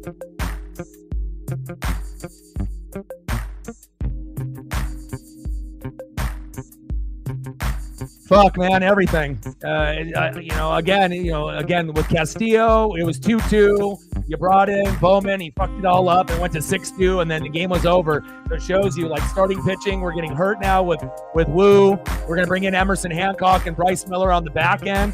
We have, some issues there. Castillo isn't really as reliable as he was a couple years ago. Hitting, we can't hit. The defense, not very good today. We're on a road trip and we're tired and we want to go back to Seattle. But again, we play at 9 a.m. tomorrow, and hopefully we can find a way not to just be fuck the game. Let's just go home and lose. Hopefully they bring it, and we're going to have to get 4 runs or more. Otherwise, we're going to have the same result, obviously, tomorrow.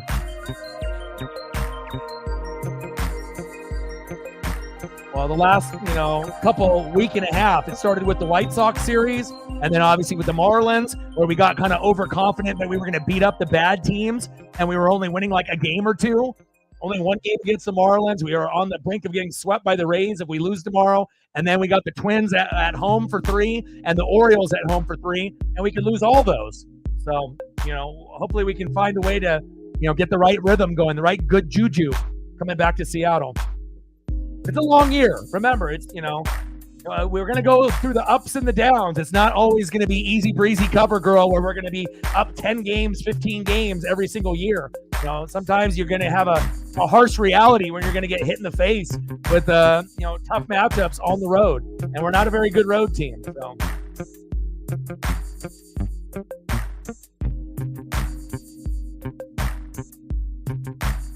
No problem. I got you.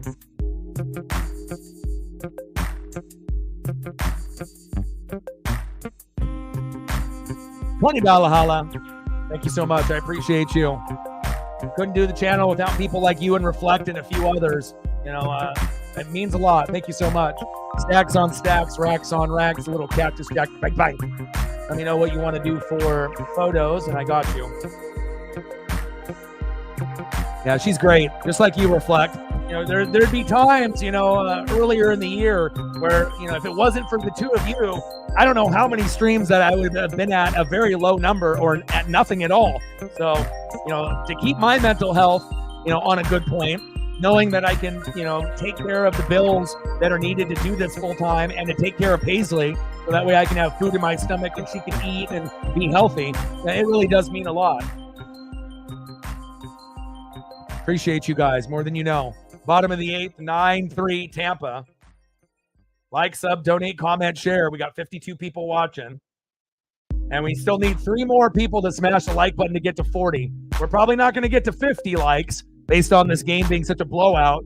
More Mariner fans showing up when the game gets good. But if we can get 2 more people to hit 40, I think that would be a success, with all things considered in this game so far tonight.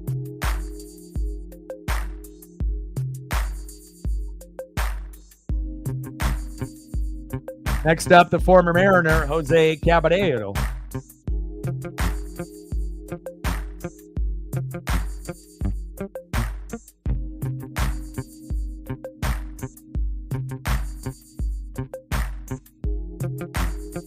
I want you to type in the chat all the teams that you root for. So that way, not only I can get to know you better, but the other people in the room can get to know you better as well.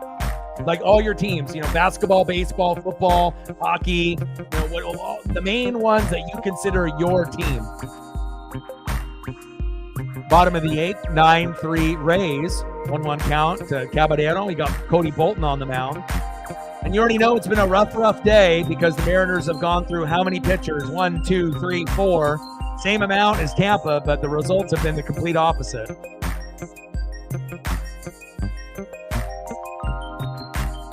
Pitch on the corner for a strike, 2-2 count. Yeah, I'm going to, man. I love the cats and the dogs and the pets and what they can do for the mental health, but I don't think there's a lot of channels that'll go out of their way to discuss mental health and the struggles, because obviously it's not something I'm doing, to try to get, subs off of or views. It's like, it's been a big part of who I am in my life. And I know a lot of y'all have gone through it too. So, it's a common thing that we can kind of come together and understand that when we're having problems, that we're not alone, that a lot of us are going through the same type of thing. And it's a good way for me to be able to connect with people that first start off as fans, then turn into friends, and some of y'all turn into family. Big fact. But I always will address it, 3 or 4 times in a stream because I feel it is important. I'm a good example of being able to, get away from some of the toxicity, and being able to look better, feel better, eat better, be more healthy, be happier, even with, sometimes, the unexpected ass whooping of a 9-3 Tampa Bay Rays game. I don't let the outcomes of the games affect my mental health anymore. It used to when I was younger, but even when the games end up being really bad losses, I don't really let it affect me anymore. And if it does affect me, it'll be for like that night. Like when the Huskies beat the Ducks twice. That fucking hurt, especially when we had a chance to win both games. But after I went on a walk and Paisley gave me some kisses and, we ended up, getting some fresh air, I was good. And I had to give credit where credit was due. The Huskies were the better team, instead of just having this grudge and being an asshole to all the people around me just because one of my favorite teams lost. And I think a lot of us have grown to understand that, sometimes it's hard to manage our emotions with our favorite teams and players when they don't do well, or if we have a really bad loss. I remember back when I was younger in my teens and 20s, I would used to write the scores of the Ducks games and the Bucks games on my refrigerator, right? And every time that they would lose, I would write down 35-7 L, and I would go get a meal, and I would open the fridge, and it would be staring at me in the face. So I would be angry all the way until the next game. Like, if the game was on Monday night, I was in a shitty mood Monday night, Tuesday night, Wednesday night, Thursday night, Friday night, Saturday, a little bit better, and then Sunday. And then by the time Sunday morning came around, I was finally better, but that's not a way to live. And I know some of y'all get that way even today.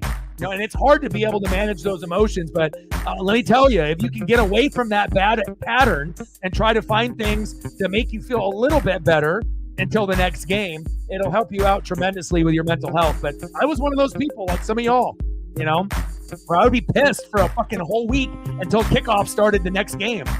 But again, it was just draining me too much. It was just draining way too much of my positive juju and energy. So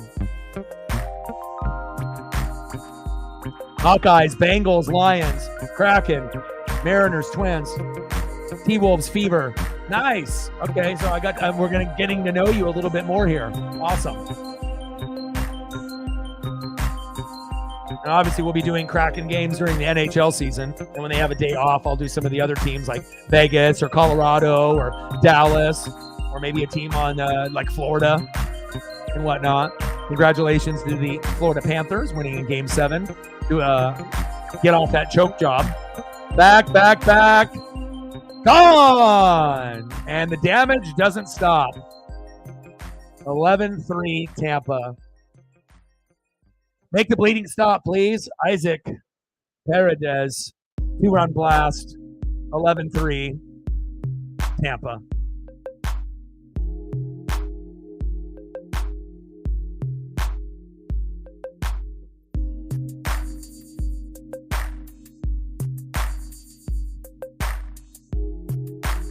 And I also feel like if you're really passionate as a person, and you're a very passionate person, we wear our hearts on our sleeves. We're gonna laugh, we're gonna cry, we're gonna show emotion, and sometimes show too much emotion. But that's just who we are. That's a part of our DNA of being a sport fan. We don't know how to act any other way besides passionate, for our teams and with people that are in our lives. That's who we are. Little chopper. Got him. End of the 8th inning, 11-3 Tampa.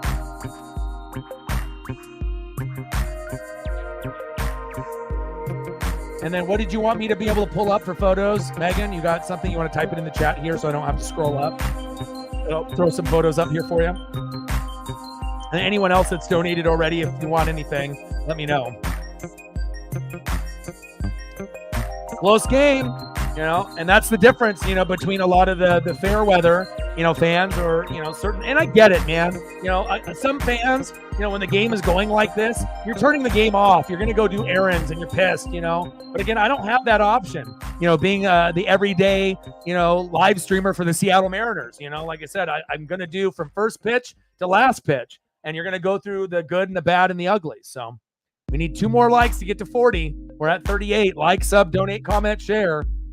If there's 2 people watching on Twitter/X that can come over and smash that like button, but we got 16 on the tube, 30 on the Twitter/X. We need 2 more people to hit the goal for the stream. Just 2 people. Some of y'all got an alternate account. You can help your boy out that way too. Great play. Nice. See, a lot of people think that all I do is live, breathe, and die sports. But for me, I have other interests as well. Like for me, I don't watch sports when I'm not necessarily doing like the streams. I'm watching History Channel, Discovery Channel. I like Nat Geo, but I think History and Discovery Channel are like my favorite. I love to be able to learn about the past, and I love to be able to learn something new, every single day. So I'm really big on History and Discovery. Obviously I have a lot of shows that I like to watch and keep up on, through all the different platforms, with the Hulu and the Disney Plus. Acolyte, a new episode just dropped about 30 minutes ago. So that's what I'll be watching after I take Paisley for a walk, the new episode of the Acolyte on Disney Plus. And then I believe The Bear is going to be debuting on Thursday, which is going to be amazing. Can't wait to watch that. But again, a lot of people assume that all I care about is, football and wrestling and baseball and NASCAR, and it's just sports. But it's actually the complete opposite. Once I'm done with the streaming, I still read and watch film about 4 to 6 hours a day on top of the streaming. But while I'm doing that, I'm usually, trying to educate myself, on the Discovery Channel, History Channel, or some kind of channel where I'm learning something.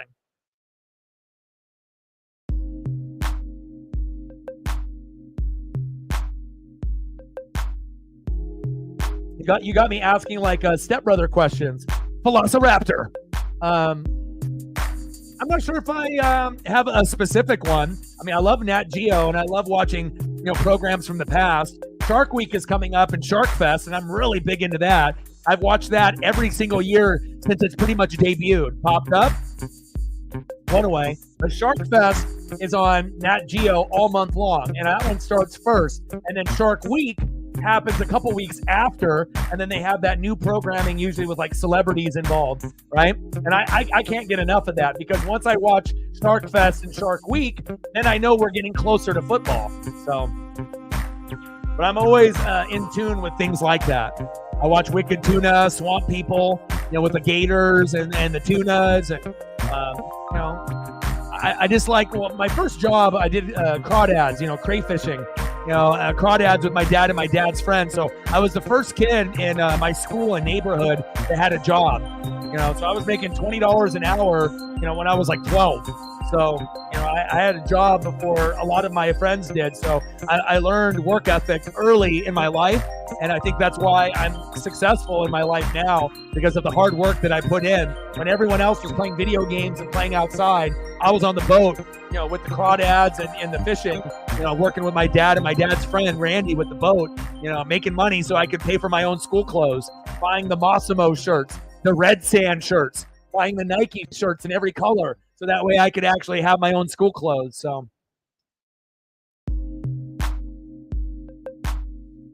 No problem, dog. I got you, Kip.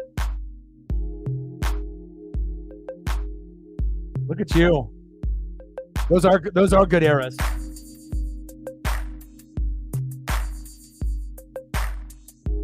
We're in the top of the ninth, 11-3 Tampa. 2 outs. Jorge Polanco in the box. Polanco popped up.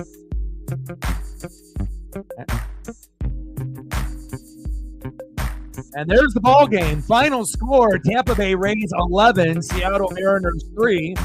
Some people are going to be made for this channel and some aren't. It's very clear. All we got to do is wait for them to speak up in the chat, and we'll know if they're going to be a part of this stream or not. And again, tough loss, but I'm not going to cry and bitch and moan about it. We got our ass kicked. And again, we have a morning matchup tomorrow. It's my mom's birthday tomorrow. Happy birthday, Mom. And again, I will watch the Mariner game tomorrow at 9 a.m. and scream at my TV, and hopefully we find a way to win. I will be doing the Dodgers and White Sox at 5 p.m. Pacific tomorrow, and then on Thursday we'll do at 5 p.m. Pacific, we'll do the Guardians and the Royals, and then we'll be back doing the Mariners on Friday, Saturday, and Sunday, where we host the Minnesota Twins. But I don't want to be lazy and do nothing, so we'll be grinding it out with those 2 other matchups, and hopefully if you guys have some free time, you can hang out with your boy.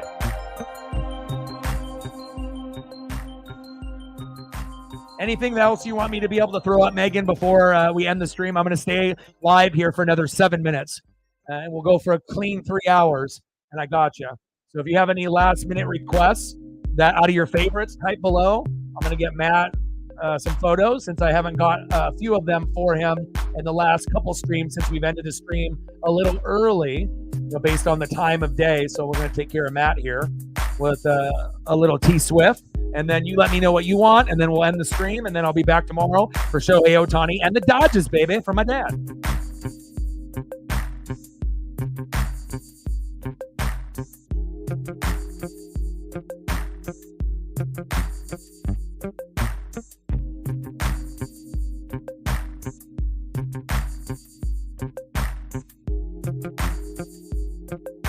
Our ERA gets doubled up on the road. We're not a good road team. Even when we play the bad teams, we're not good.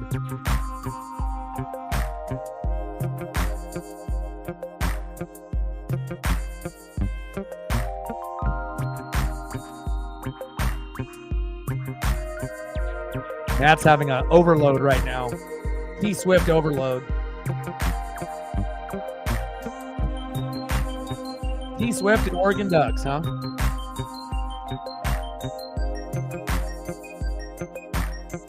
There you go, bud. I got you.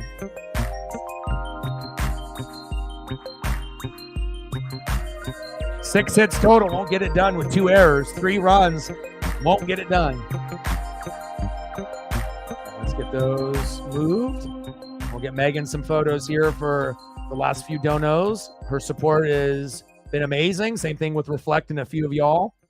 DXPO, I appreciate you very much as well. Oh, it's not. I mean, I don't know how many shirt changes and napkins and bibs he's going to have to go through, but yeah, I appreciate your continued support for me and Paisley. It's an amazing thing to be able to have people that can be consistent with me and Paisley, and you definitely are one of those people. Anything else that you want me to be able to put up for you, Megan? You got any other favorites that you want me to throw up?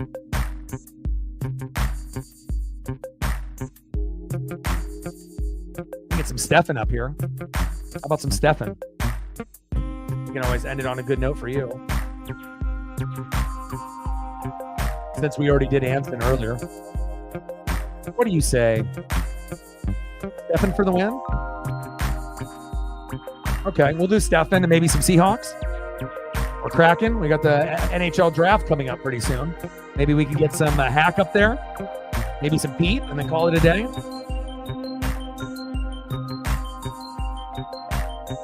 Appreciate you very much.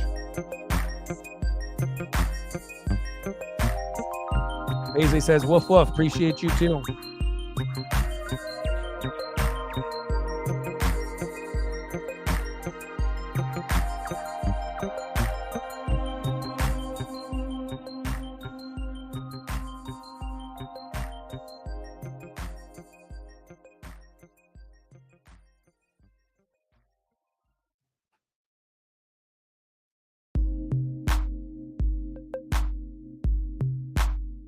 Maybe some Jay-Z, some Largent. We can sprinkle in a little bit of everything here.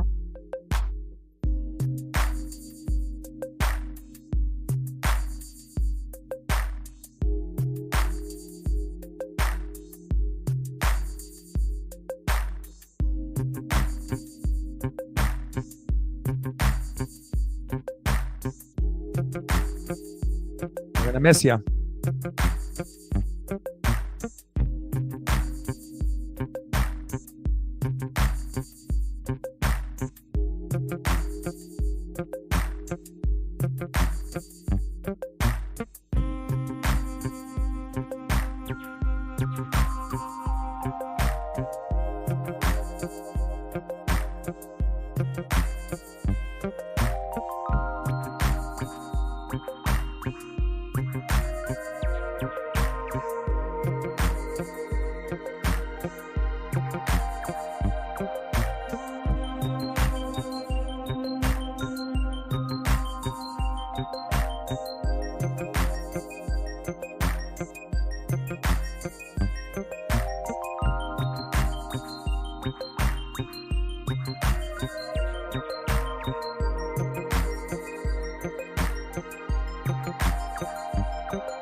Another legend.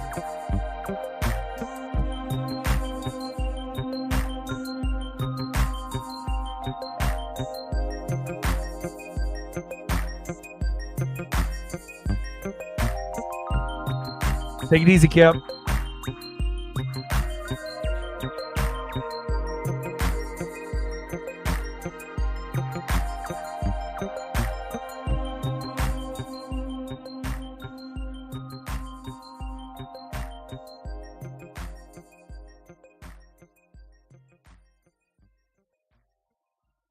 There we go. Appreciate you. Wish the game ended up a little bit closer, but again, you know, you're not going to be able to win every single time. Shout out to all the people that came through to like, sub, donate, comment, share. Megan, Reflect, and a few others. DXPO, you guys are the MVPs. I love you and I appreciate you. Thank you so much for your generosity. It means everything to me. I'll be live tomorrow at 5 o'clock Pacific for the Dodgers and the White Sox, Shohei Ohtani and company. And on Thursday, we'll do the Guardians and Royals at 5, since the Mariners and Dodgers have the day off. And then on Friday, Saturday, Sunday, we'll do the Mariners hosting the Minnesota Twins in Seattle. So I love you guys and I appreciate you very, very much. Thank you so much. I appreciate that. I'll let her know. And again, shout out to Matt and Megan and DXPO and Kip and Reflect and all the others. I love you and appreciate you. Final score, Tampa Bay Rays 11, Seattle Mariners 3. Game is on at 9 a.m. tomorrow, and hopefully the Mariners don't get swept, but I will be live at 5 for the Dodgers and the White Sox. Reflect, love you, appreciate you. And again, I got one question for you. We don't talk sports like us. Your boy Ryan, Northwest Sports Fanatics, and I'm out. Go M's. Dang.